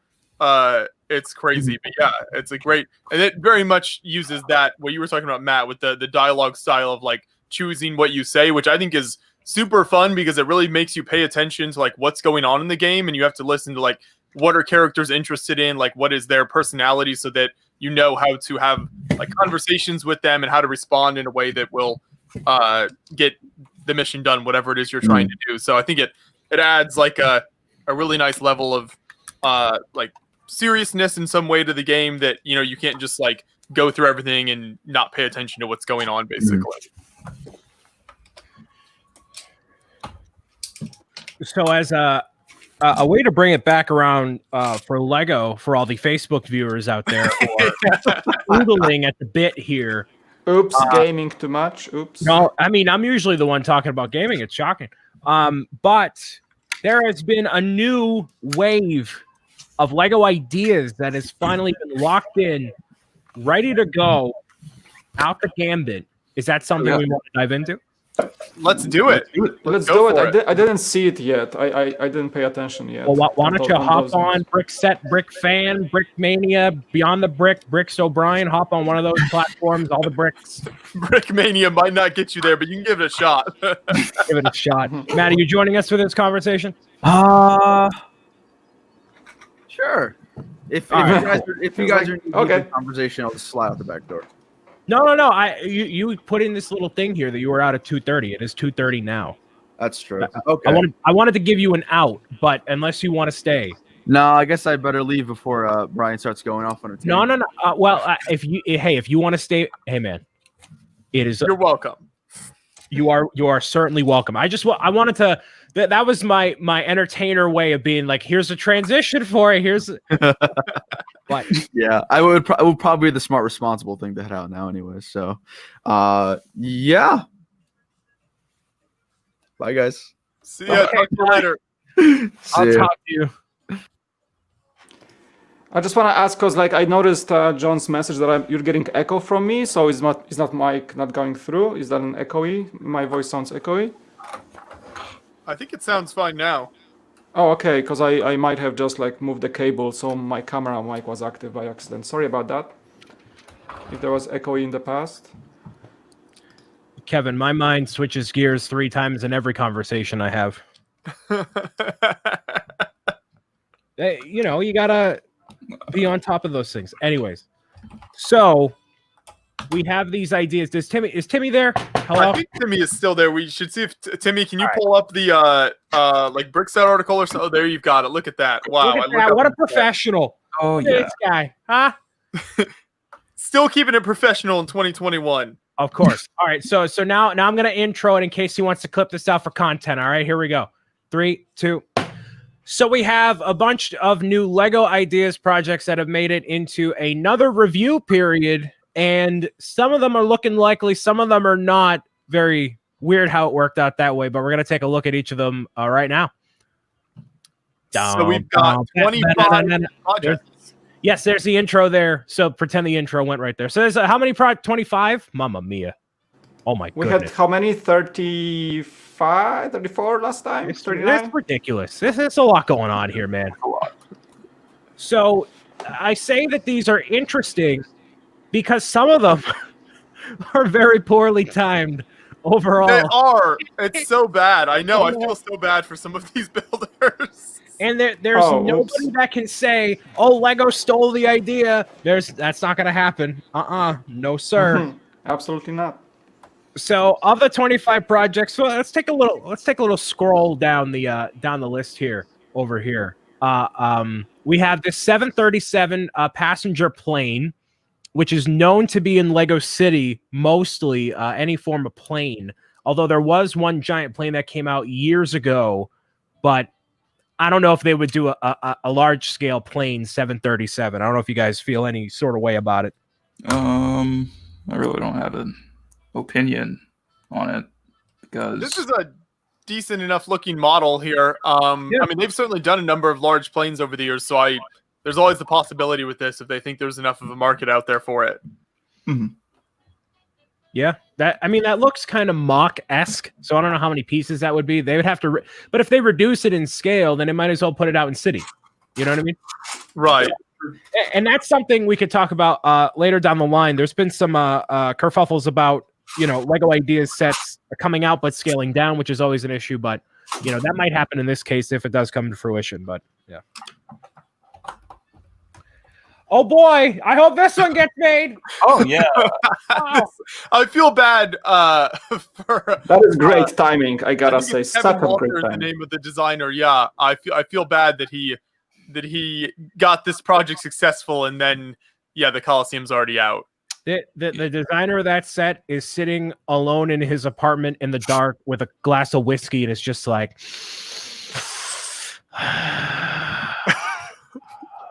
takes a sip and he moves on. It's nothing you can do, but it happens. Oh, it's unfortunate. Mystery Shack. Oh, who's this by? This Mini Brick Productions. Let's go. Overrated. Ugh, get this guy out. What is this from? It's from Gravity Falls. It's a show that came out on Disney Channel. There was a Gravity Falls show, set, project, whatever, last few review stages ago, right? Am I right? Yeah. And I think it got rejected or something like that. Yeah. Yeah. I think it was the same thing, the Mystery Shack. Mm-hmm. I believe so. So I'm not More sure. from a different designer. Yeah, I'm not sure what will happen with this one. I would hope that it gets made because it's like a very detailed model. Looks wonderful. I think it would make a great display piece. But I'm just not sure if Lego would go with the same reason. What is the show about? So basically, there's this brother and sister who live with their their uncle, whose name is Grunkle Stan. And there's like a bunch of mysteries in the town that they're living in that they have to uncover. And it's like there's some secrets along the way too with their uncle that they uncover as well. So it's just like a bunch of mystery. Think of it like a mystery, sort of supernatural mystery show. But Gotcha. That sounds interesting. Yeah. The show is over, isn't it? Yeah, it's over. It ended after I think it's a total of 3 seasons, I think. It's either 1 or 2 seasons or something like that. Anytime it's a cartoon like that, it's tough because it's over. I think back to Adventure Time, and although the IP was still going, the execution on it wasn't great, and it's just kind of a whatever idea set that came out, unfortunately. I really like the model of this. I have no context on the show itself, but I love the way the roof is made and the shape of it overall. I hope it gets made. Shout out to Mini Brick, who does watch the show and tunes in. I am more optimistic about his Avatar project personally, and I know Joshua can now get behind that. Yeah. Yes, I'm much more behind it now that I've actually watched some of the show. I understand what you guys are talking about a little more, and I can see a lot more of the appeal. So yes, that project has risen much higher in my view. Yes. And there he is in the chat there, Mini Brick. So yeah, we were just talking about it. I mean, I certainly hope it goes through just for the sake of one of his projects going through. But I really do hope that. Sorry, I hope at least, I'm just saying, I really do hope that at least one of his projects does get turned to set because he's been putting out a lot of ideas. Like he just recently announced his Polar Express mock or build. So that, all the ideas that he's come up with so far have been really, really good and extremely detailed, very accurate. So if one of them doesn't get made, I'm gonna have an issue with it because I would really like to have one of those as a set because he's been putting a lot of work into that. But if I had to put all my money on one, I'd put it on Avatar. Avatar, Man, I hope this one gets made. Oh man, This is so insane. It even has the donut. This looks so shop next door. OG. It's so crazy. Oh, Yeah. no. But listen, police and donuts are not. It's like bread and Well, I jelly. know, but it's just the fact that this hit it at such a similar time to the set coming out, it's just crazy. Yeah, man. Who's that? Brick 1980 is also sitting with a glass of whiskey alone in his apartment in the dark, just being like. I hope that Lego at least sends him a copy or something. I don't know. So like I like the overall color scheme of this model better personally. I think the model, I mean, shout out to Chris McVeigh who designed the newest modular, but this has more blue in it. It has more variety in terms of the building itself. I like it a lot. And the donut shop is bigger, so I'm a fan of this model, but yeah, that's not getting made. Sorry, fam. And I prefer that this one is a corner one. Yes. I would love to have a corner station like this in the official set. I mean, the new one is still pretty good, but I think the project, I like it more. I like the project more. Yeah. To clear up a bit of confusion, though, before we move to the next one, to James J, we're not talking about Avatar as in James Cameron's Avatar with blue people. We're talking about Avatar the Last Airbender. No. I think both of them will come up here at some point. Oh boy. I think there was Avatar there. So this one is interesting because obviously it's The Hobbit. Well, Lord of the Rings. Whoops. It's Lord of the Rings. And obviously it's a very popular theme people would love to see come back. I don't think we've had an ideas project go from spawn from a defunct Lego theme, right? Not that I can think of. How is it even having a spot here? Like, how did Lego accept it? I mean, I don't know. I really like this model, and I think it's very creative. Unfortunately, I don't think the pop-up book hit nearly as much as they wanted it to. And not to say that this is that, but it's definitely got the same idea. I mean, they also already came out with a set that looks like this. They came out with Bilbo's house. So, I don't know. I like it, though, a lot. It's a beautiful. Yeah. They seem to like the book motif, though. They did just recently. The Charles Dickens set had that idea going on, I think. So they do seem to like that as a way of sort of presenting sets that are, within the realm of literature. So I could see that being appealing. Yeah, it's definitely beautiful, but who knows? It's very pretty. Yeah. This is the Red What Dwarf. is that?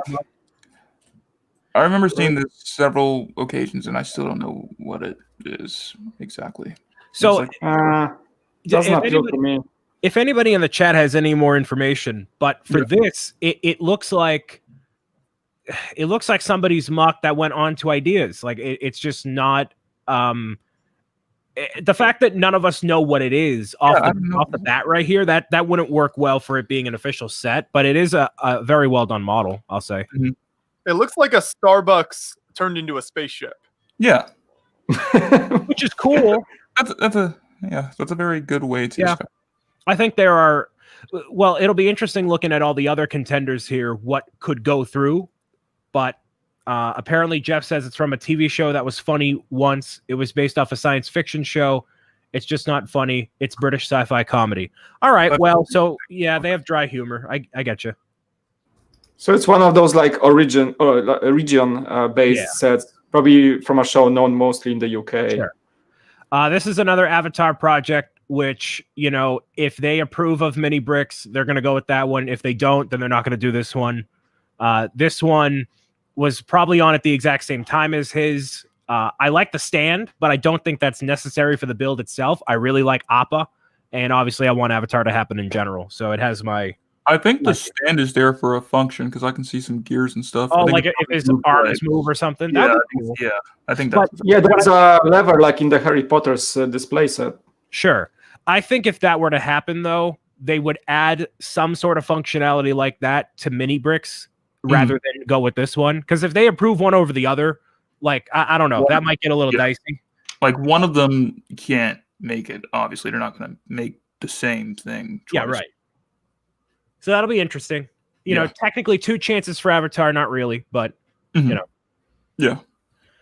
A lot of castle people would want this one. That looks great. Very nice. Very nice. They go well with they got the blacksmith shop and then do this, slowly get some castle stuff out there. And there was this brick set, the castle from the brick set experiment. from the Bricklink ADE stuff. It's sorry, not bricks, the Bricklink. Yes, the Bricklink set, exactly. supported by Lego. Yeah, It's cool. I like this. I would hope. very nice. I think Pretty nice too. I've been saying for a while, Lego should come out with castle stuff in the same way they paid homage to Barracuda Bay. So this could be another situation like that. But I think like with the blacksmith shop, rather, that's what it's called, right? Blacksmith shop. With that, I think they're already planting the seeds for maybe castle to come back. So maybe this wouldn't fit in that timeline. But as Blaze has said, yeah, it's beautiful. Yes, it is. I think if this has shown in the review stage, in the stage when the blacksmith was chosen, this would be the winner. I think Lego would go for that instead of the blacksmith, if it was like a bit earlier. Well, but this has more comparisons to the Bricklink set rather than the shop. You know, I think the shop is a different thing. Like as you said, like if Lego is planting seeds with the blacksmith for the castle to come back, if right. this was like the earlier proposition from a fan, then Lego would have chosen that probably. I got you. Yeah, and we would see the castle in the scale of the Barracuda Bay, which was basically a nostalgia-driven comeback to one of the most amazing sets of the 80s, right? Yeah, right. I get you. Yeah, I agree. This is a open MRI. This is obviously something that has a lot of fan support from people that have probably shared it on social media and whatnot. I just don't think it could be a set, personally. But I could see this in like a Lego education or something. But you know, we definitely need to beef it out a bit and kind of create more of a set out of it. Like as it's presented right there, a lot of like studs showing, and it seems like it needs a little more of an involved idea or something to go with it. It's a great and life-saving technology, but also it's very specific, so not many people will understand it. I mean, it's a great way to give the knowledge to the people about what the MRI is. But yeah, this set doesn't look complete to me. If that set went akin to this car right here, and it was a smaller set that had a little functionality where you could like turn the conveyor belt, the minifigure in and out, I think that would work really well. But as a full Lego idea set, nah, I don't think so. Now, a Lighthouse, have we ever gotten like a really, really, really good Lego Lighthouse ever? Not that I can remember. The only comes to mind is the Creator 3-in-1 from the past. So the answer is no. Yeah. That one was good, but that was like a epic of a set. That wasn't. It was good. That was the one from Scooby-Doo. Nah.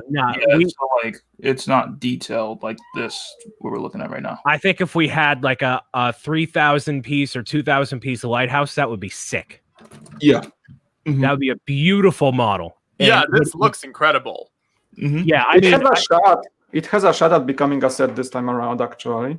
Yeah, I mean, it's obviously going to get polished up as a Lego set. They're going to have more of a color palette, and I think that would look really good next to the Fisherman's Shop, and especially with the light brick up top. Lego loves doing stuff like that. If you can put like a light brick or just something to make it stand out, I think the Lighthouse has a serious shot just from a display standpoint, and adding it to your Lego city. That'd be beautiful. And Milan in the chat says that the tower seems like a design from the towers from the Hogwarts castle. I agree. I think it's the same design of the way tower got the round shape with all the masonry on it. Exactly like the Hogwarts castle was built. I see a lot of people in the chat are saying, well, Friends had one, Scooby-Doo had one, right, but not a very well done 3,000 piece one. Like we've gotten, other shops in Lego City before, but not this would be the modulars of, you know what I mean? Like I'm trying to articulate on that scale, like a modular type. Like we're talking the size of the Vesta turbine. Yes, right? Yeah, like exactly. Super tall. Yeah, that'd be my biggest vote so far. Now this one, as much as I don't give up about James Cameron's Avatar in any capacity, that is a beautiful looking model. So colorful. Yeah, the colors and everything that would certainly be amazing. Even if you don't, like you said, even if you aren't a fan of Avatar, just like a parts pack for the set would be really cool. Mm-hmm. Yeah. Now there might be something so Disney owns the rights to it, and obviously they have James Cameron's Avatar world in Florida, which I think is still a questionable decision they made making that land. But if James Cameron's Avatar is supposed to come out in 2023 allegedly, God, honestly, it's ridiculous. But if they approved of this and they put it in the standard Lego timeline from this point on, it could release in time for the movies, unless it gets delayed to 2035, which I wouldn't be surprised. But I like it. I don't care about Avatar, but just from a cool standpoint. Tom in the chat says that's a genius use of the grapple piece. The grapples, like the flying bright thingies in the Pandora world, it's actually the grapple hook piece from Lego in like luminescent color. Okay, I see that. That's pretty cool. I didn't notice that. Yeah, to me, this looks a little bit too cluttered with stuff. I feel like they need to like maybe spread it out more and maybe lower the scale a little bit. But I like the concept. Yeah. Oh, so this is actually a movie I watched over this past month. I watched Spirited Away. Has anyone else in here seen it? I have not. I've heard of it, and I know that face of the person or thing behind them. I just haven't. Yeah, I haven't seen it though. Okay, so and Josh and Mike, you haven't seen it?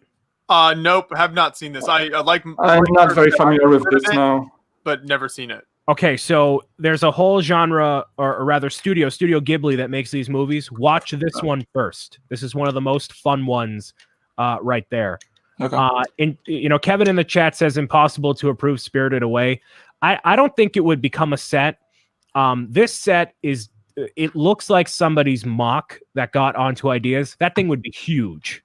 And although the details in the building would be beautiful and very Ninjago-esque, we are having a very big Ninjago set releasing relatively soon. So I don't think Lego would double down on that. And apparently Ghibli films don't allow any merchandising rights per the contract with Disney. So it looks like that's getting a massive axe right through it. But I love the movie. So I wish it would, but no. Jumanji. So I'm surprised we haven't seen a Jumanji. No, I think we have once before. I'm pretty sure we have. It definitely sounds. I feel like it was like the actual like game or something like that, right? Or no? I don't know. This one, the layout of the set reminds me of Home Alone, where it's a building facade, which I don't think Lego would do. Yeah, and we're getting the Home Alone, right? It's like it got approved. Yeah. And I'm really looking forward to that set when that gets. From all the things from Jumanji, like this is the most appealing. I don't know. I feel like Jumanji is such a rich universe, and this is not the best choice. I think. I feel like there was something else they could have done because it feels more like they're just kind of like they could have made the actual board game model, and or something like this, like more connected to the movie. But yeah, the split house, yeah, okay, but I don't know. I don't think it's the best choice. Isn't that I haven't seen Jumanji. Isn't the house just in the beginning part and that's it? No. Yes, but the movie is more about the actual board game and how it's designed and how it involves as a plot device. I think that would have been a better set object. Yeah. If we go Jumanji. Yeah, so this one doesn't look likely, unfortunately, although it looks very cool. Like if you take out the Jumanji logo, it doesn't say anything. Okay. That's what I'm saying. It's just a house that's cracked from an earthquake. Right. A house in San Francisco, pretty much. We have now this one looks really cool. It's beautiful as a modular, but not ideas, I think. So this is again a situation of somebody's mock uploading to ideas. And I say that not as a diss, but I feel like whenever somebody uploads something super intricate and then it becomes a set and then it gets dumbed down to be more appealing to be as a consumer grade set, people get mad because it isn't the same scale as the initial idea, ergo the blacksmith shop. And that's exactly what would happen here. If they scaled this way down, which they would absolutely have to, it wouldn't pay as much attention to detail as people would want it to. So I love the idea. I don't know how well it would stand against getting through. Maybe it's the first 10,000 piece set. No, that's a Death Star. Yeah. No, I agree. I think they probably would have to take out a lot of the detail, which these buildings look so accurate and so amazing. Then you've got the canal and the bridge. There's even a juggler there. So it's lots of cool stuff in there, but yeah, they'd probably have to take a lot of that out, which would kind of ruin it. Yeah, and one thing is like we got the Colosseum and not to be another Italian set. And again, it would be have this discussion like what the people voted for and what we got, because Lego would have to downscale a lot of it. And it would just be a lot of discrepancy between the project that people voted for and what we got in the box. It's going to be a lot of discussion about it. I'm not a car guy. Mike, you got any thoughts?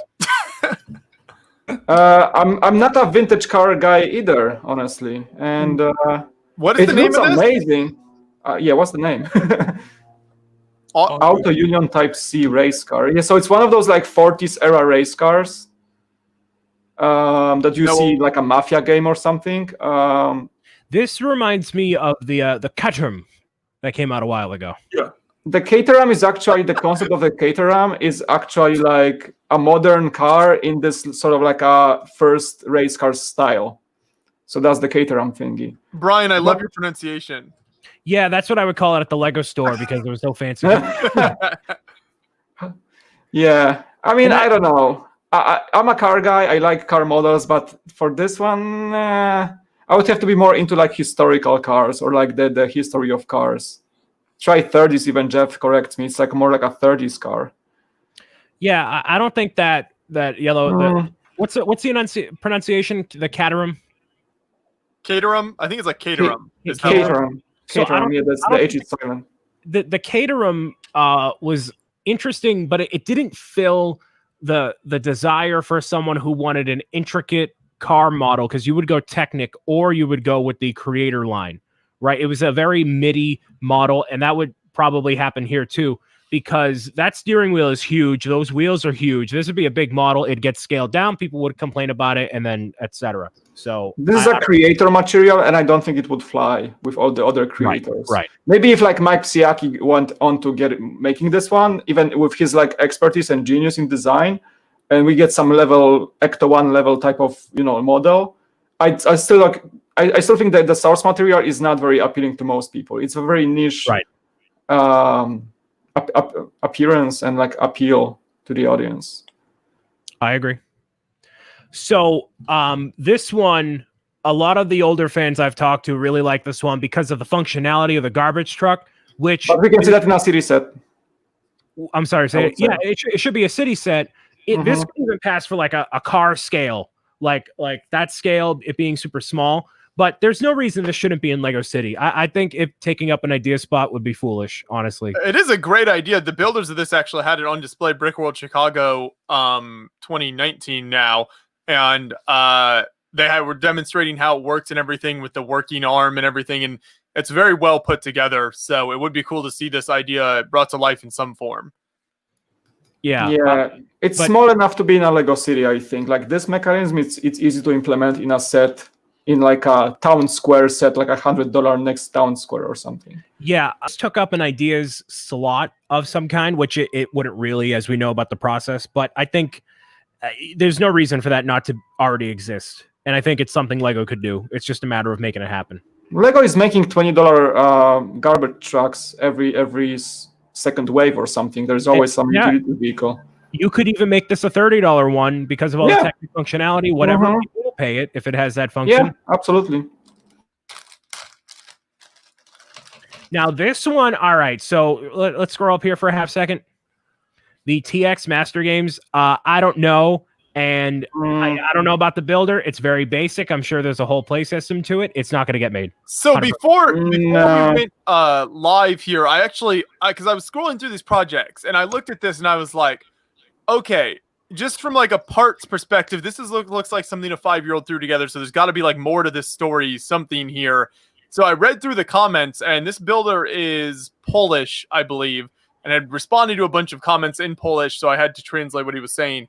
But basically, he runs like Taekwondo, like educational stuff, and does like educational like activity and gaming stuff with.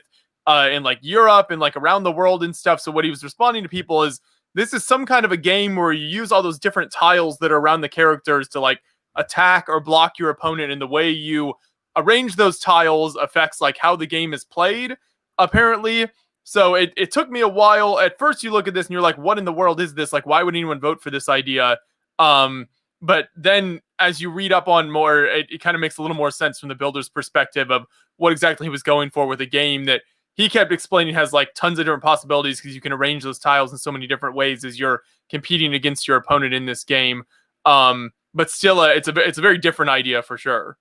What I'll say as someone who's worked in the Lego store and needed to explain, Lego Ludo, and all the other different games, when you have to explain to someone in detail how the game works and they're not ready for it, they just don't grab to it.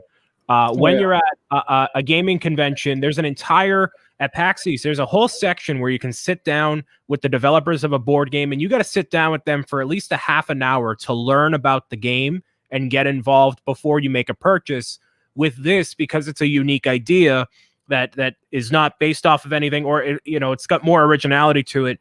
If you're looking at it on a shelf face value, you're like, I don't know what this is. And then also store employees that would have to explain it. That's a lot of time. You could send it out to a lot of influencers like us. Sure, we can explain it, but it doesn't have that grab that Ideas is known for. So although the project, a lot of thought has been put into it, it's a really cool looking game, I don't think that would resonate on a mass market scale. And especially with that presentation right there, it just doesn't look appealing to the eyes. It would need a lot of retooling to make it look like that. And yes, I did just call myself an influencer because that's what that's what Lego wants. They want, influencers to get this stuff and explain it and sell it. And in this context, it made sense. So I'll allow it, but not again. Yeah. No. I'm not. I'm an internet superstar extraordinaire, not an influencer. Let's not get it twisted. But yeah, you're exactly right. Like in this form of presentation, I mean, it's just crazy. As you scroll through these projects that are in this wave, and then you look at this, and it's like, what in the world am I looking at? Why did 10,000 people vote for this? So it definitely takes some explaining and would change in presentation to get this out there. Yeah, I'm looking at the comment section you mentioned, and I see a lot of the comments are actually deleted, I think, by the mods at Lego Ideas right now. I'm not sure why, but yeah, the guy is trying to explain a lot of people what's the concept here. And I can see, like what Brian said, if you have to explain that much what is it about, it's not a good product for the general audience. Yeah. And for context, his comments were probably deleted because some Americans saw it and thought it was gibberish, because that literally happened to me in Mike's stream. I timed out someone because I thought it was gibberish, and he's like, no, it's Polish. What are you doing, Brian? Oh, yeah, somebody was talking in Polish to me, and Brian's like, delete, time out. I'm like, why? It was nice to me. Do we need to host some cultural sensitivity classes for Brian? I'm sorry. I've learned. I can educate Brian. You don't worry. I can educate him. This one looks really interesting, but it would be an architecture, not an ideas. The Milwaukee architecture. Yeah. Beautiful building there. It is a neat building, but it's also just super niche. It's not, I mean, it's certainly not like a world famous art museum like some of the museums in the country. So I think it's hard to market this. Yeah, but it's such a unique design. I love that model, but yeah, this would be an architecture. Interesting point in this wave. Look at how many of these projects we agree that they should just belong in a specific wave. So people just show up on ideas, and they make sets that can totally fit in a very specific Lego theme or Lego wave. Like we had a city, we had creator, now we have architecture. It tells you a story about Lego ideas that people will just throw what sticks, right? But most of these projects, probably Lego will come to the same conclusion. Like, yeah, this is not a Lego ideas material. Right. And, it also, a lot of people put these ideas up because it gets their project, it gets their name out there and whatever they're doing out there more. And I mean, there's no harm in tossing a project up there and making it happen. If people vote for it, it's great. It's just, it fits into a different bubble than just ideas. But I think it depends what drives you. Like, do you want the project to become a Lego ideas? You have to think about it. You have to think about the appeal. Like, if you don't care about this, you're just going to throw any projects. Like, you're going to probably say, yeah, I know it belongs in Lego City, but I'm still going to do it and see if I can get to the 10,000 club. And probably that's the appeal. But if you want the ideas to become a Lego set, you have to think about it. Like, is it something that I would see and I would buy in Lego ideas? And if its answer is no, then probably you shouldn't submit, in my opinion. Right. This is the car wash, which definitely has diner vibes, not in design necessarily, but or rather color scheme, but in the design. I love the way this looks. It's I guess it's a modular, but like not really.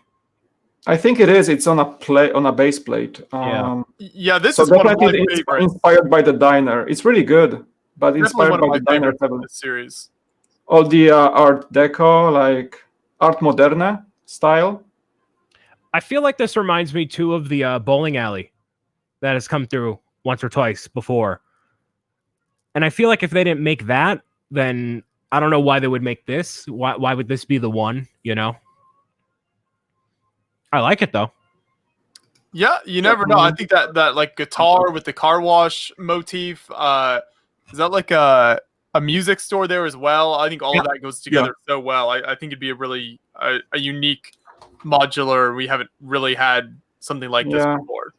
Looks like a Hard Rock cafe in California. It's definitely California. The palm tree, the like 50s style for sure. We are also getting. Are we getting guitars as an ideas thing?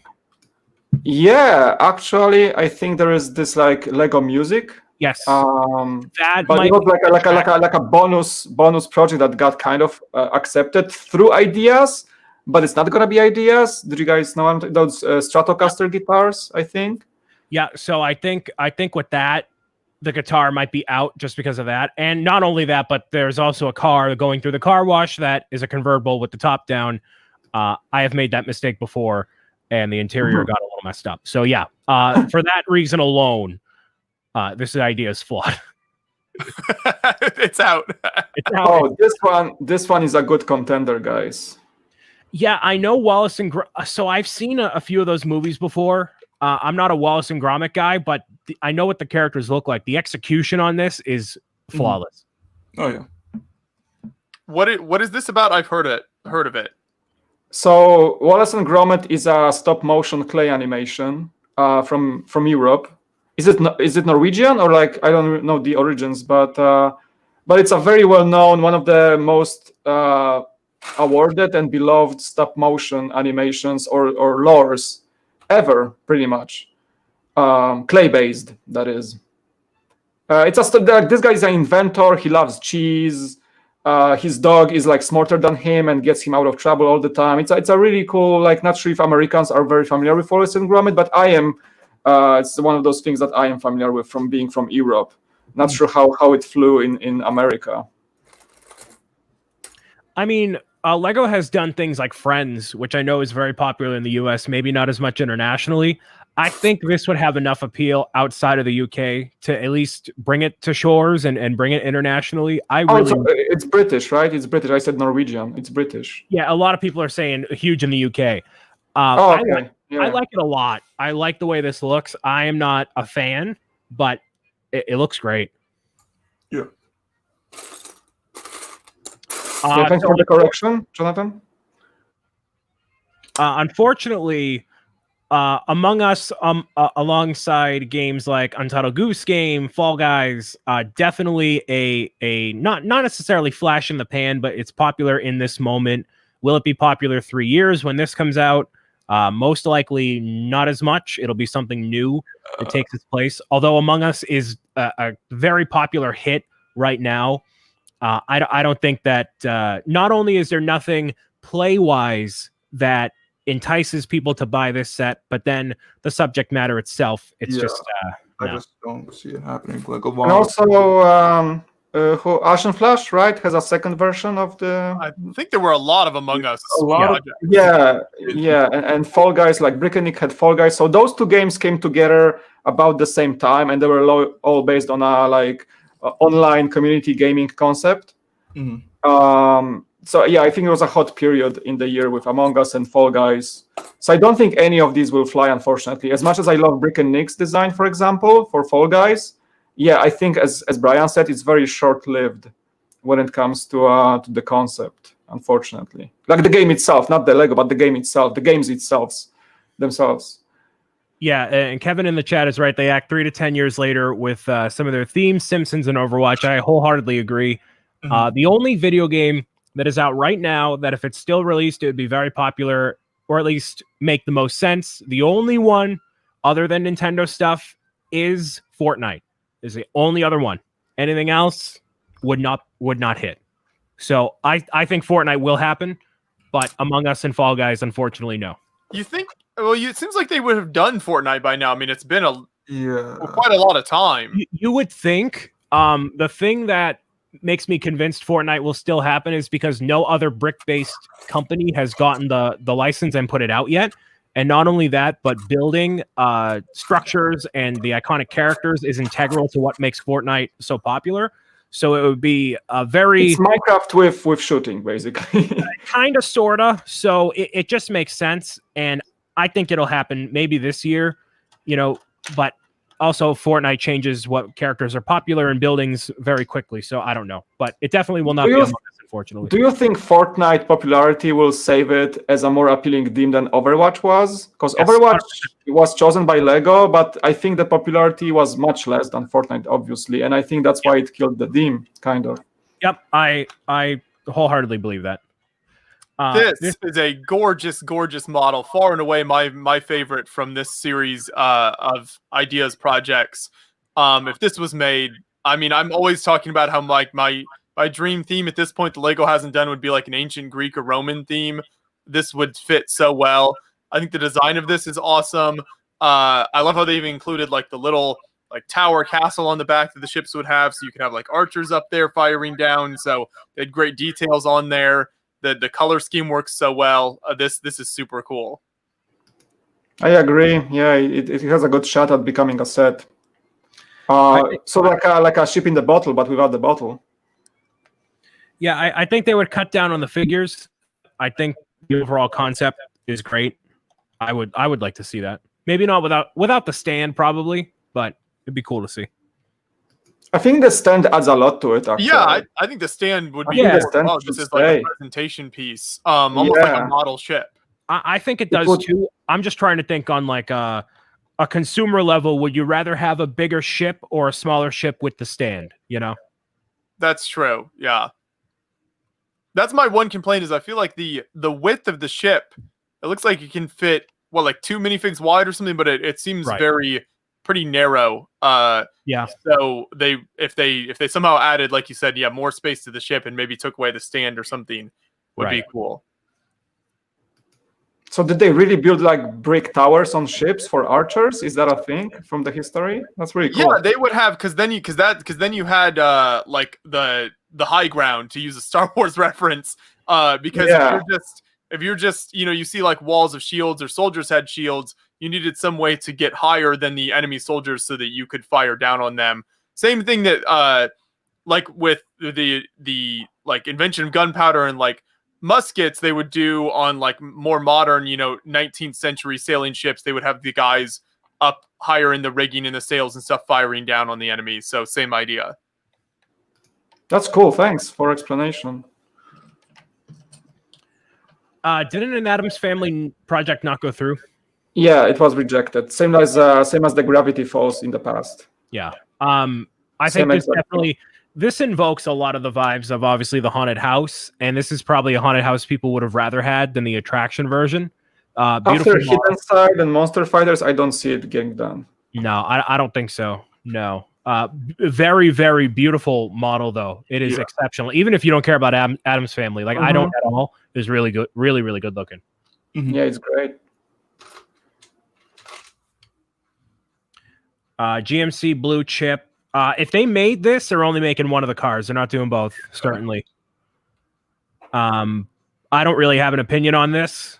I'm not a car guy. Can't say much for that either. Yeah, there's always, it seems like, several car projects and ideas that I'm not sure who votes for these. I mean, I guess there are car fans out there, but they're like older ones, like the one we saw earlier and stuff. They aren't even like sort of ones that you would think would have general popularity, but they somehow always get to 10,000. Right. And Lego does not do chrome. So that's one thing. Yeah. If they did not do chrome on the Harley Davidson model, they're not doing chrome on anything. That's a good point. Nothing deserves chrome more than a Harley Davidson motorcycle. So unfortunately, And this is another creator example. Like the Fiat 500 probably would just be cannibalizing this set a lot.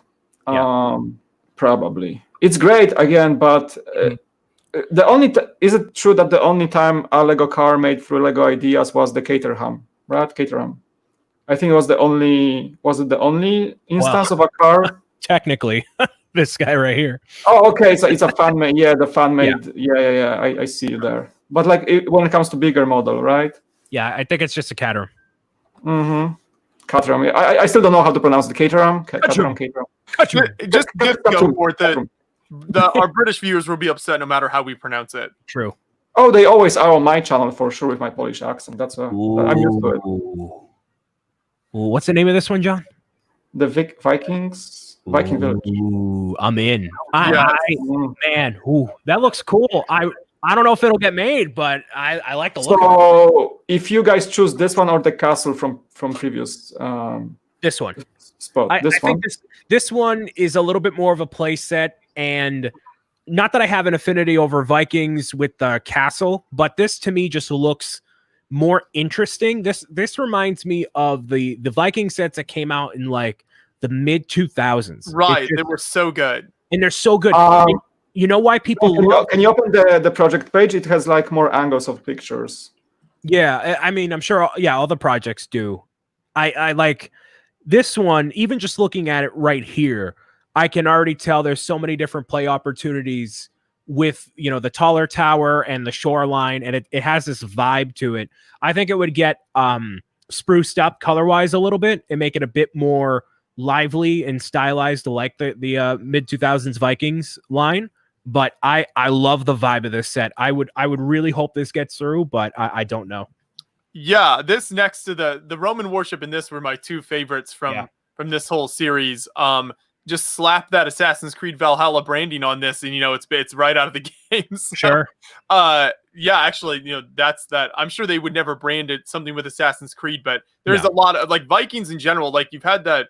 I think it's History Channel show has been going for a bit now. Like there's been a major resurgence in like interest in Vikings in recent years that they could tie into. And yeah, one of my all-time favorite themes was the old Vikings theme that you talked about there, Brian, and this would be super cool. Yeah, Kevin says that he sold Lego Vikings in retail. I remember buying one of the largest of the sets, the Fortress, for like 40% off. So it definitely didn't hit back then in terms of sales, but it on the aftermarket now, it goes for a pretty high penny because I think a lot of adults realize how cool it is. But I would hope, if not Vikings, something like this in this vibe, kind of Barracuda Bay-esque vibes of a playset sort of a deal. Sometimes I forget how old Kevin is. And I think this one just made in the nick of time for this review stage. It was accepted like a few days ago into the 10,000 club. Yeah, and that's it. So just the nick of time. That's all of them. So to me, there wasn't a clear standout, far and away the best one that is a go-to.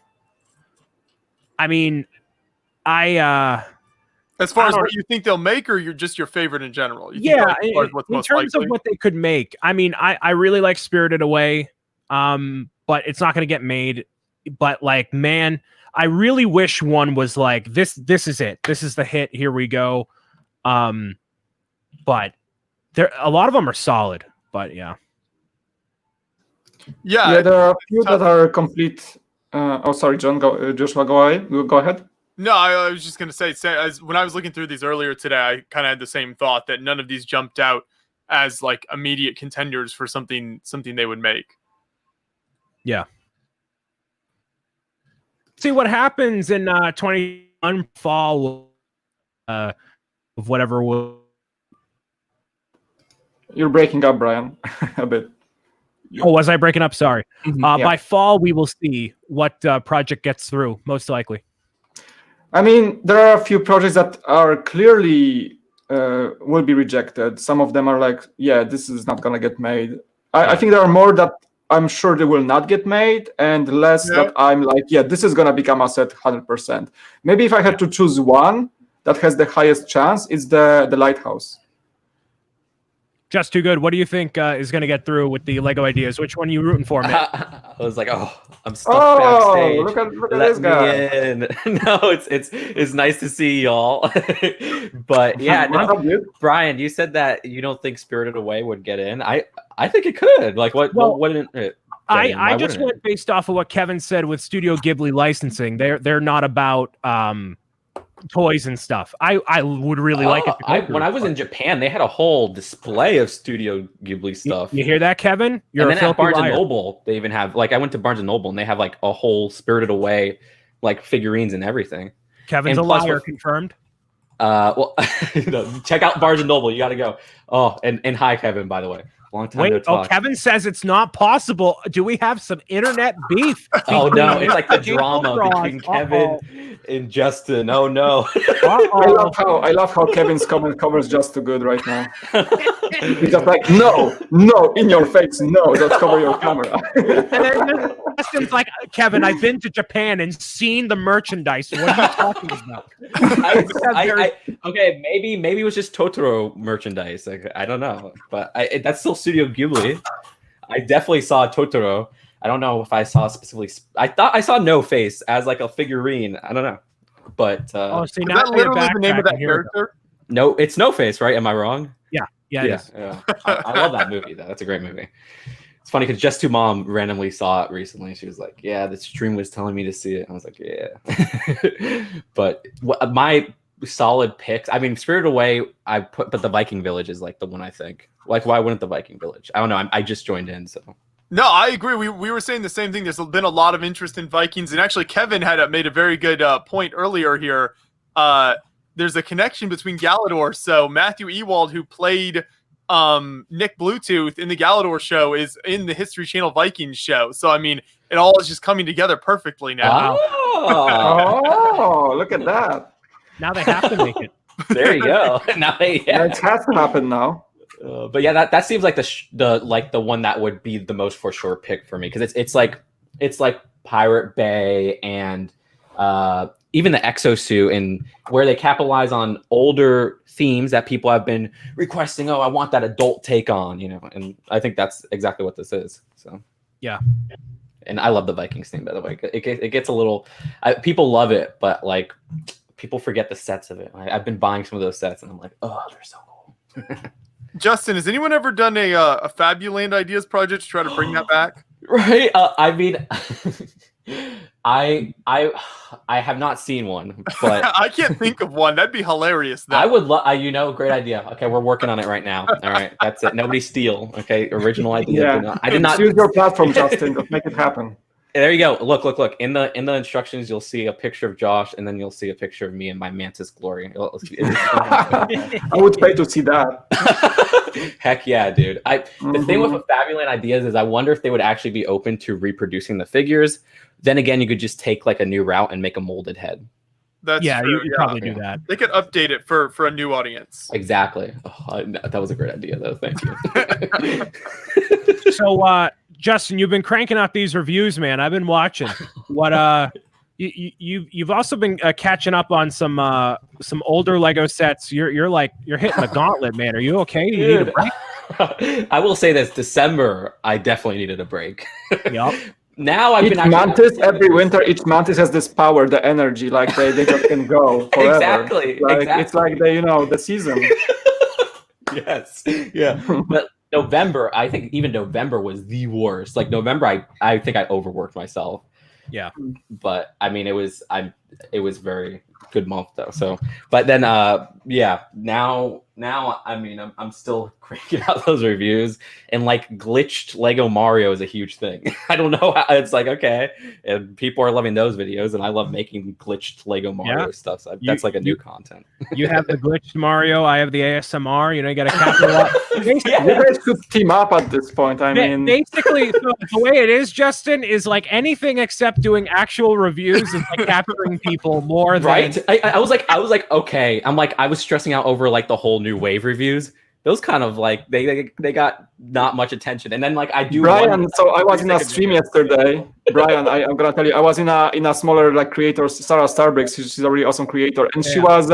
Somebody mentioned like ASMR videos are so weird, and somebody said like, yeah, most of them are weird except for the Beyond the Brick ones. Those are legend. That was a comment in the chat. We had a whole conversation. ASM Mario. Okay, Alyssa. So, yeah, it's some of my favorite things. Just out of the box, kind of like those glitch videos. Just the same like wacky things. I mean, this is an entire podcast in itself, Justin, that is very far overdue with me and you talking about Mario ad nauseum, dude. But I'm looking forward to it. Yeah, me too.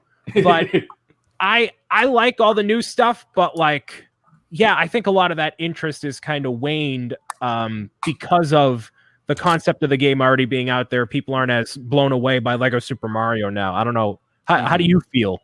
Well, like I said, it's again, I was surprised because it did seem like that until glitched Lego Mario, and now people are like, they love that. Well, so I thought the interest was waning, but I think they want to see something so different, so maybe that's why. And then ASMR, right? But the thing is, so for you as a creator, sure, obviously, right? That works. But as a product, Lego can't sell a glitched Mario to the masses. That's called. I mean, I will not say anything further on that, but I think there are ways, and I think the public would love it. Well, the public would like it, but Nintendo corporate would be like, this product is malfunctional. Well, they embrace glitches in Mario Maker. They embrace glitches. If you look, they actually encourage glitches in some levels. Well, but then again, they also took out the backwards long jump and the port the Mario 64 to the Nintendo Switch. Don't remind me about that, but also that's because they used the version from Japan in 1997, which already took it out there.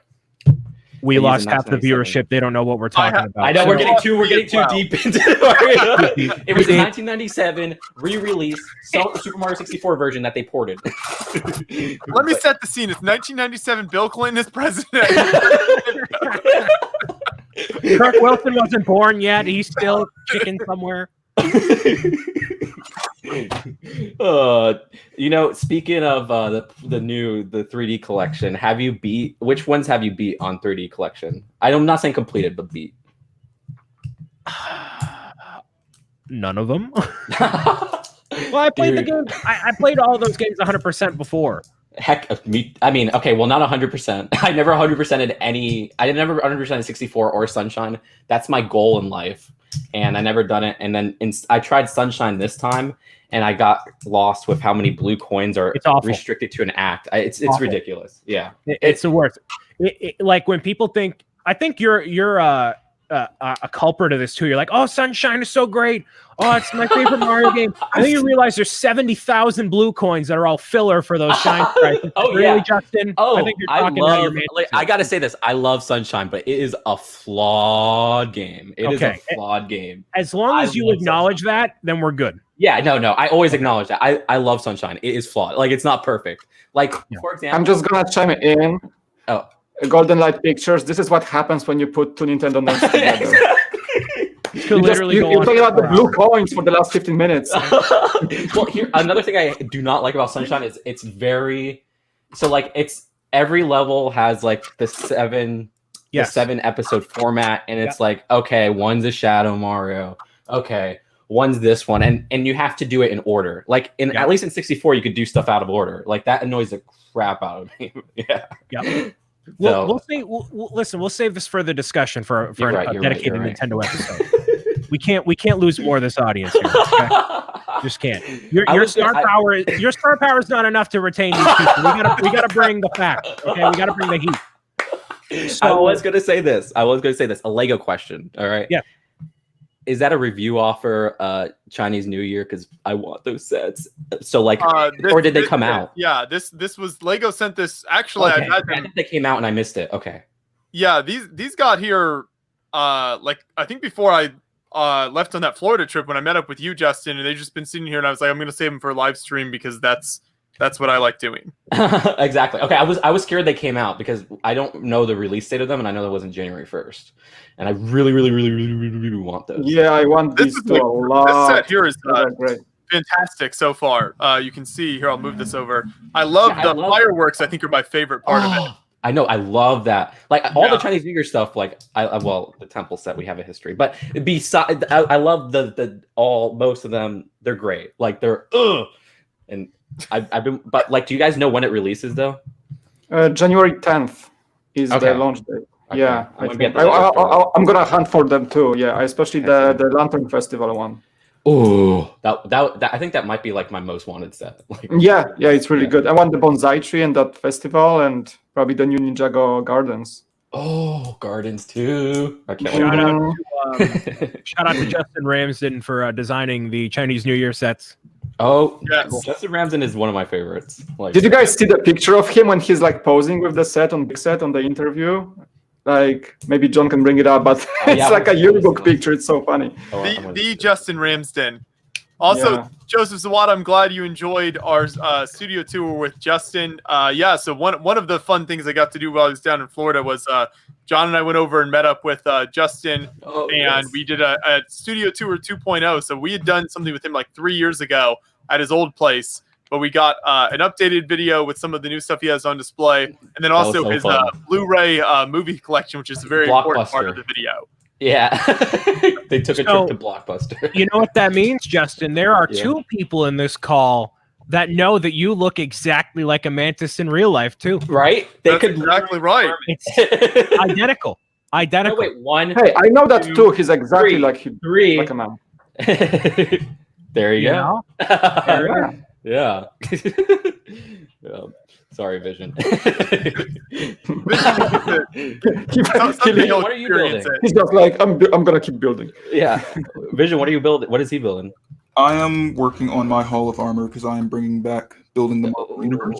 So that looks awesome. Yep. Okay. It's up to okay, that's really cool. Okay. You know, what happened to like the Lego light line or whatever? Like, weren't they going to release like a line of light stuff or something like that? That was the super controversial one when they said they were like ripping off one of like Life Lights or something, one of the fan companies. I didn't even know that. Yeah, there was all that controversy when they that was weird. Yeah. So I guess that's why they didn't release it. I think it's that and COVID probably. Oh yeah, true. Yeah, that was. The pandemic. Yeah, that's. I didn't think of. Okay, fair. Yeah, but Angela, so Lego.com sells these sets depending on the country. So in Canada you can buy these, but not in the US yet. The Chinese ones. So it depends on the country or the continent. That is odd. Okay. So something that was announced as it hasn't been announced yet, but enough. So all the main outlets have reported on it. I don't know if it's something we wanted to discuss here, but there's a giant Ninjago set that has been inside of a catalog in Canada. Is that something that we want to run through, Joshua or Timmy, or is that? Sure. No, we can do that. I think it's official. It's on Brickset. People in Canada have the catalog. So they regret it though, because like I went to the Lego store and they said that Lego told them not to give out the catalogs in the US because of the incident in Canada. And I was like, oh my gosh. Well, okay. Anyone who's in the loop knows. Exactly. No. Exactly. Yeah. I was just like, that's funny. I guess that was an accident. I don't know. But yeah, it's all like it was revealed. Yeah. Well, it's been revealed. And I am semi-salty while John hopefully brings up an image here on Brickset or something. I'm salty. So my perspective on it before this actually came out was I always said to myself, I wanted to buy Ninjago City, The Docks, and Destiny's Bounty in one transaction. And because all three of them, I think, complement each other very well. And if I could never do it, either afford it or logistically get them together, I wouldn't do it. And I didn't.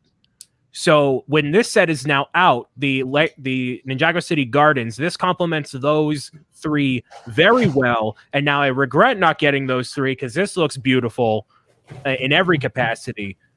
And it's not a part of the Ninjago movie line. This is just a Ninjago legacy homage set. I do like that it still seems like it connects and it's in nearly the same style. Well, I mean, I wouldn't say the same stuff, but it fits in. It fits in.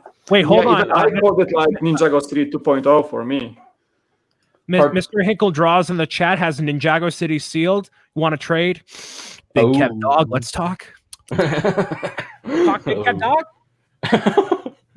I will say, honestly, I like the set, but I don't love it. Like, I don't know. I like the first two better. I don't know why.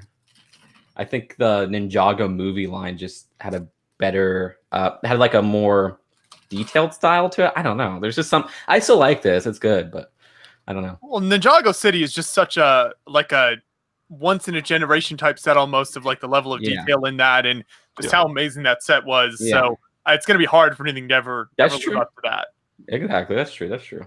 I like the docks better too. I don't like the docks because I think like the movie like themes like Lego movie, Ninjago movie, and Batman movie, they have this like style like with the sets that are like a little bit more detailed, and I like that style a little bit more than like, let's say, regular Ninjago sets, regular Batman sets, and I don't know, Lego movie comparative would be, but yeah. Joseph Zawada says in chat he didn't like the docks because of the sudden height discrepancy, so it was kind of. Oh, I saw it more like it like that's like that half of it that just kind of comes down like that. I don't know how to explain it without like I talk with my hands. It slopes down to the docks. Yeah, yeah. Like I thought that was, I didn't mind that, but I understand. It's true. So Brian has left us with just Mario. So it's Justin and his thoughts on Fabuland that we're left with now. Yeah, all right. Fabuland, great theme. No, I mean, can we talk about the Eternals then? Maybe the Eternal sets from Marvel. Yes, Kirk will have some thoughts to share on those. Okay. Yeah. Okay. Not a fan of it. Not a fan of him. I'm not a fan of it, and the reason why is because it really. I mean, I'm sure there's a reason why all the sets have creatures. Obviously, it has something to do with the film. So until I see the film, then maybe that may change my opinion. But as right now, so you don't like the I think they're called deviants, right? Yeah, the deviants. It seems like more of like just creature sort of sets compared to what we're used to getting. Are they interesting looking? Yes, but it's not the type of set that I would go and pick up. I mean, I'm sorry. For me, what do we usually get from Marvel? Crappy, oversized vehicles. I'm sorry. Well, besides that, like when it comes to like the MCU related stuff, like for example, what do we get? I'm thinking crappy, oversized vehicle. I'm thinking of besides like when we get like oversized bikes, we get like stuff from Far From Home. Far From Home had a nice wave. Yeah. I mean, the jet was. Yeah, I liked the Molten Man, and I liked the Rialto Bridge. That was pretty good. Yeah, but that's the thing. Like for this line, like I like the. I actually don't mind the deviants because they're very like colorful. Like I like the color scheme on them. Yeah. But I really love the two big sets because they are so. To me, they're very different. Very, very, very different. Oh, Brian's shaking his head. He doesn't like them. I got a bone to pick. You're not going either. I got a bone to pick because Kirk and Brian. Oh no. Eternals we know nothing about, and obviously it was so refreshing. It was supposed to come out this past November. Yeah, we were supposed to get Black Widow in summertime, and then Eternals in November. So, when is Eternals coming out now? I think it's coming out November of this year. Yeah. Okay, so that movie is almost done on a hard drive in California. Just for context. Oh yeah, for sure. Oh, for sure. To me. Like, okay, obviously things get pushed back because of COVID, but in terms of these sets right here, we don't know anything about the movie. And this is what happened kind of with Black Widow. So the Black Widow set came out, and although it's for a movie that wasn't out at the time, it was still Black Widow. It still had a little bit of a draw there in general. But when these sets come out, let's say February, unless they really push them, like really, really, really far out, all these sets are going to come out. Nobody's going to care about any of these sets in terms of mass market appeal because the movie's not out. There's nothing to relate it to.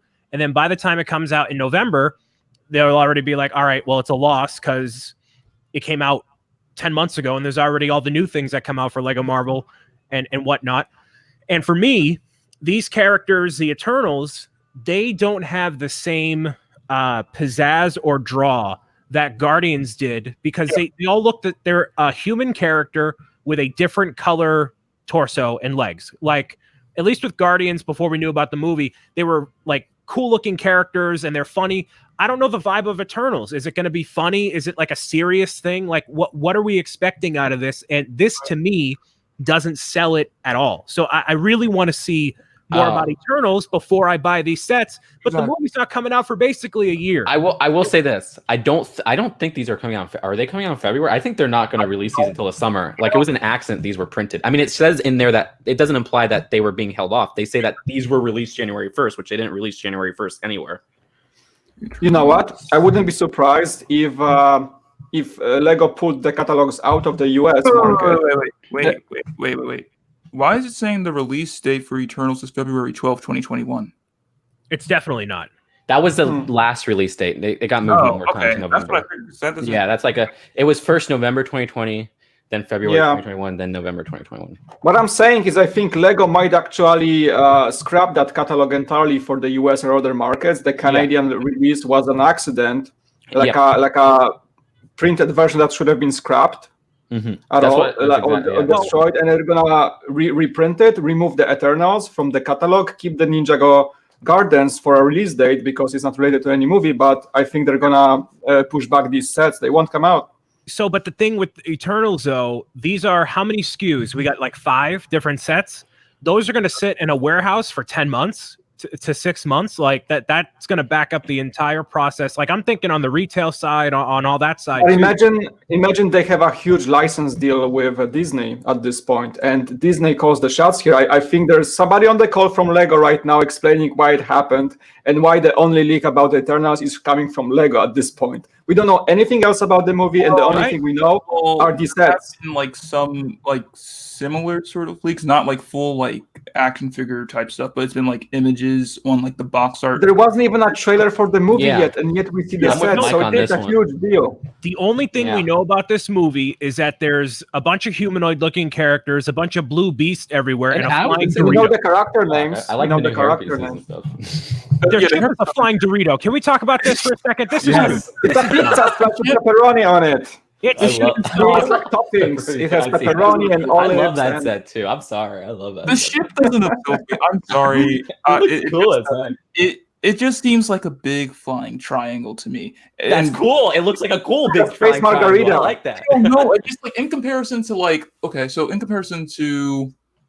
the Benatar or anything like that, I feel the Benatar, the Saving Milano. Like, I'm sure what happened?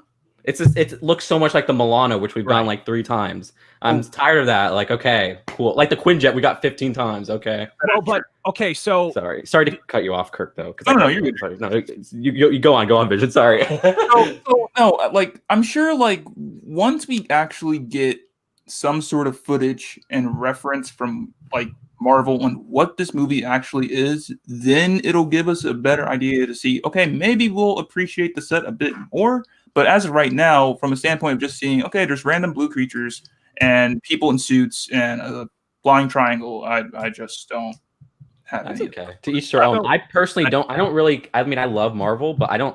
A lot of it, like, I buy Marvel. I like getting the characters, but I love a good build more than anything. Sure. And these are very interesting builds. Like, so much more interesting than, like, I could try to think of.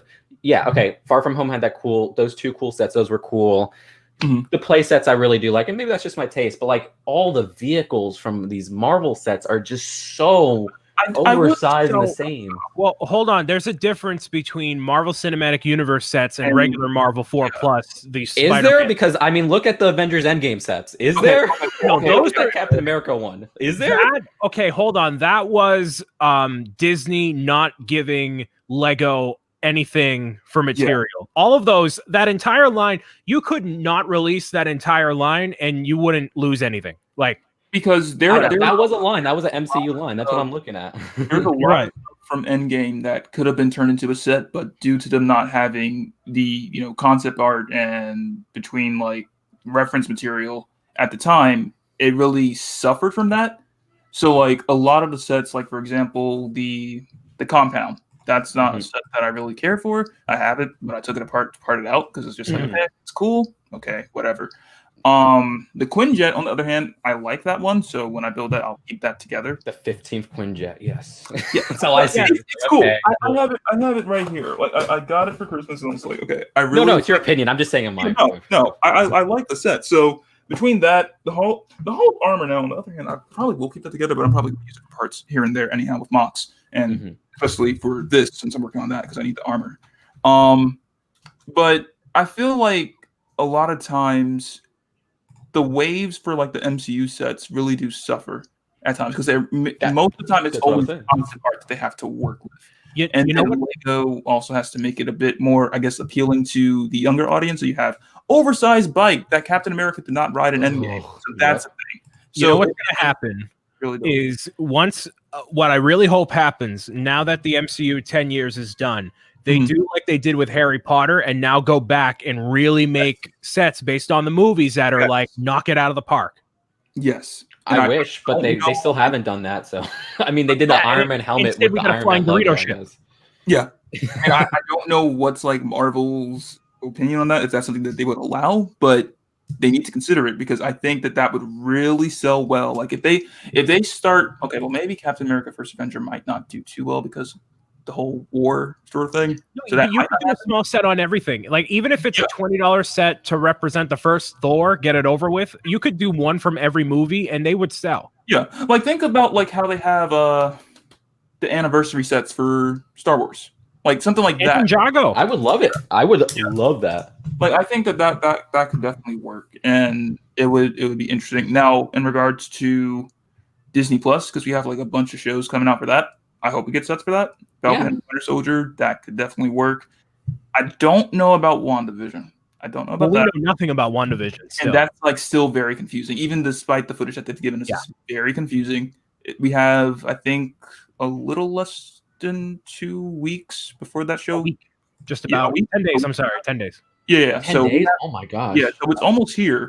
And then we'll finally have knowledge of, okay, first episode, this is what we're dealing with. Okay. But I love going into things blind personally, but I understand that's not for everybody. Like, okay, well, sometimes it's good and sometimes it's not good. Because then it's like, okay. Like I don't like when a movie or a show gets overhyped because then it's just like when you go into the theater and you come out or you watch it and then you finish watching it, it's like, okay, that's not at all what I was expecting at all. Yeah. So Golden Light in the chat says, "Where's our Disney Plus show sets? You have an entire line based on Mandalorian." Yeah, I mean that is true. Yeah, Mandalorian stuff. So I'm excited for. I hope I'm excited for Eternals. I have no emotional investment in it right now. Obviously, no one does. But and Lego King. I will say this. I will say this. Sorry. I'm hyped for Eternals because I'm not hyped for Black Widow. I'm literally not hyped for Black Widow. I am so grateful you said that. Really? I'm not hyped for Black Widow. I'm not hyped for that movie at all, and it's due to the fact that this character has been around for. That's my point. That's why I like Eternals. That's why I like Eternals characters. Why are we just getting a movie for her? Don't you think it would have made sense to get that movie? Exactly, it's money. Yes. But it's just like that's so dumb. They're just like, oh, we're gonna go back between the timeline of Captain America, what is it, Civil War, and then whatever the movie was after that. Infinity, right? Infinity War. Yeah, so we're going to go between that and give you guys a little side story, side mission, and it's going to have something to do to further the MCU. What could it possibly do to further? The only thing, so Kirk, the kerfuffle I've been hearing from the kids on Instagram is that the blonde in the movie, I don't know her name, but she would end up being in Avengers Secret Wars or something, just like Hawkeye's daughter, like that class of Marvel hero. They would be in their own thing. Well, no, I don't think she would work because I think what they're trying to do is somewhat start the Young Avengers sort of thing. Right. So that's who that would be. Well, I don't think she could fit in that, would she? She's younger. I don't know who she. I mean, we'll find out. There's going to be some stinger at the end, but she's a good actress too. The person who plays her. And you know what? She's from Midsommar. Yeah, Florence Pugh. Joshua's still building. He's just going. Yeah, Joshua was just. He has no. I'm just focused in on finish. I'm all very close to 2 pieces left on this. New Year set. Sure. I lost you guys in the conversation a while back, so I just kind of took the exit off the interstate, so to speak, and just focused in on the build here. Golden Light Pictures is just like Black Widow should have come out 5 to 8 years ago. Honestly, I would have been more interested. I wouldn't say I'm glad to get it. I'll watch it, see what it's about. I mean, I do like what's his name, David Harbour or Harbour. Yeah, he's great. It's good. I'll watch it, and I'm sure his acting in there will be great. Scarlett Johansson will do whatever she does, and it'll be a movie. I'll hopefully enjoy it. Yeah, I'll give it a chance because I'm still, even though I felt like a lot of the Avengers stories wrapped good with Endgame. Exactly. I still have a connection to the MCU that I'll probably see everything. Go backwards, like that doesn't make sense at all. Well, people were worried about that with Captain Marvel. Remember, that was going backwards. Yeah. That's like them. Well, probably not the same thing, but side note, I don't like X-Men Origins or Wolverine or whatever that was. Okay. No. But yeah, it's, I don't know. Like, I feel like at this point it really wasn't necessary. They could have just ended it at Endgame and then move on forward. Although what we can all agree on, maybe Josh. No, I don't think Joshua cares. We are getting Fantastic Four. Yes. I'm excited. Yes, I am so All excited right. about Yeah. I have no connection to Now Mike is in. All right, good. Mike is in. I'm very excited about I it. get you because the first one was like, oh, what did happen here? And now, hopefully, it's They've gonna done be it a a good few one. times actually. Yeah. You know what I'm saying? During, what was that? I think that was during the 80s, if I'm correct. Then you had the one with Jessica Alba, so it was Fantastic Four, then Fantastic Four: Rise of the Silver Surfer, which I own on DVD because of. I've never Are you seen those like in theaters. 30 years old, Kirk? Why do you own a DVD of Fantastic Four 2? Why? A regular Get in a DVD. Walmart bargain bin, like give the guy some slack. It's the Walmart bar, like $2 bin in Walmart. I want Kirk Wilson banned from this channel. Get this man, cancel him. with the special disc. He's putting up my the evidence God. for you. One more time for the Get full this in the museum or something. I don't know. right here. Is that like a special edition? Oh my! I don't Not have even Blu-ray. It's not even Blu-ray. I don't have the slipcover for it. I don't know what happened to the slipcover, but Alyssa, in the you chat, have- what is a DVD? Do you have What the is it? Laserdisc copy of that, Kirk? no. Do you have a floppy disk copy of it? No. All my other movies are up here. I have Magnetic tape? I No. have that, Cassette? Spider-Man 1, Spider-Man VHS? 2. All No. right, that's fine. Iron Man on DVD. I have Avengers on DVD. Wolverine on DVD. Like I don't know. It's my thing. It's my Guys, thing. it's like a funny thing we say these things about a DVD, but I live in a VHS era, okay? I'm that old. So No, you're give DVD some slack. It's not that old of a technology, okay? Keep telling yourself that, Mike. We're just gonna stage right exit. So, we got that, and then we got the, I don't even know what to call that mess that we got with The Fantastic Four that came out a couple years ago. Four stick. That was bad. And here's the thing, Incredible on how bad it was. It's funny. I've now seen it twice because I watched it the other day because it's on Disney Plus, and just out of curiosity, because I was like, okay, it's been a while since I've seen it. I'm curious to kind of see if possibly any of my opinions change. No, not at all. It was bad. It's very bad. But John Watts is going to be directing this one. He's at the helm for this. He did the first two MCU Spider-Man films that we've gotten. So I'm hoping that he does a good job with this. And I'm sure that it being in the MCU will probably do much better. But we'll have to wait and see. Because, I mean, it just got announced. It's going to take some time for them to write the whole thing out. And I was going to say, with John Watts, I wish they got a new director because John Watts, as much as I like Spider-Man, like the two Spider-Man MCU movies, the direction, like camera work and everything is very, it's not like Guardians has like some really, like that has some personality put into it with like the how it's filmed and showed. And that's something that's missing from the Spider-Man movies. I feel like that personality of like how we're showing this story and everything like that. The original Spider-Man movies with Raimi, I really like that.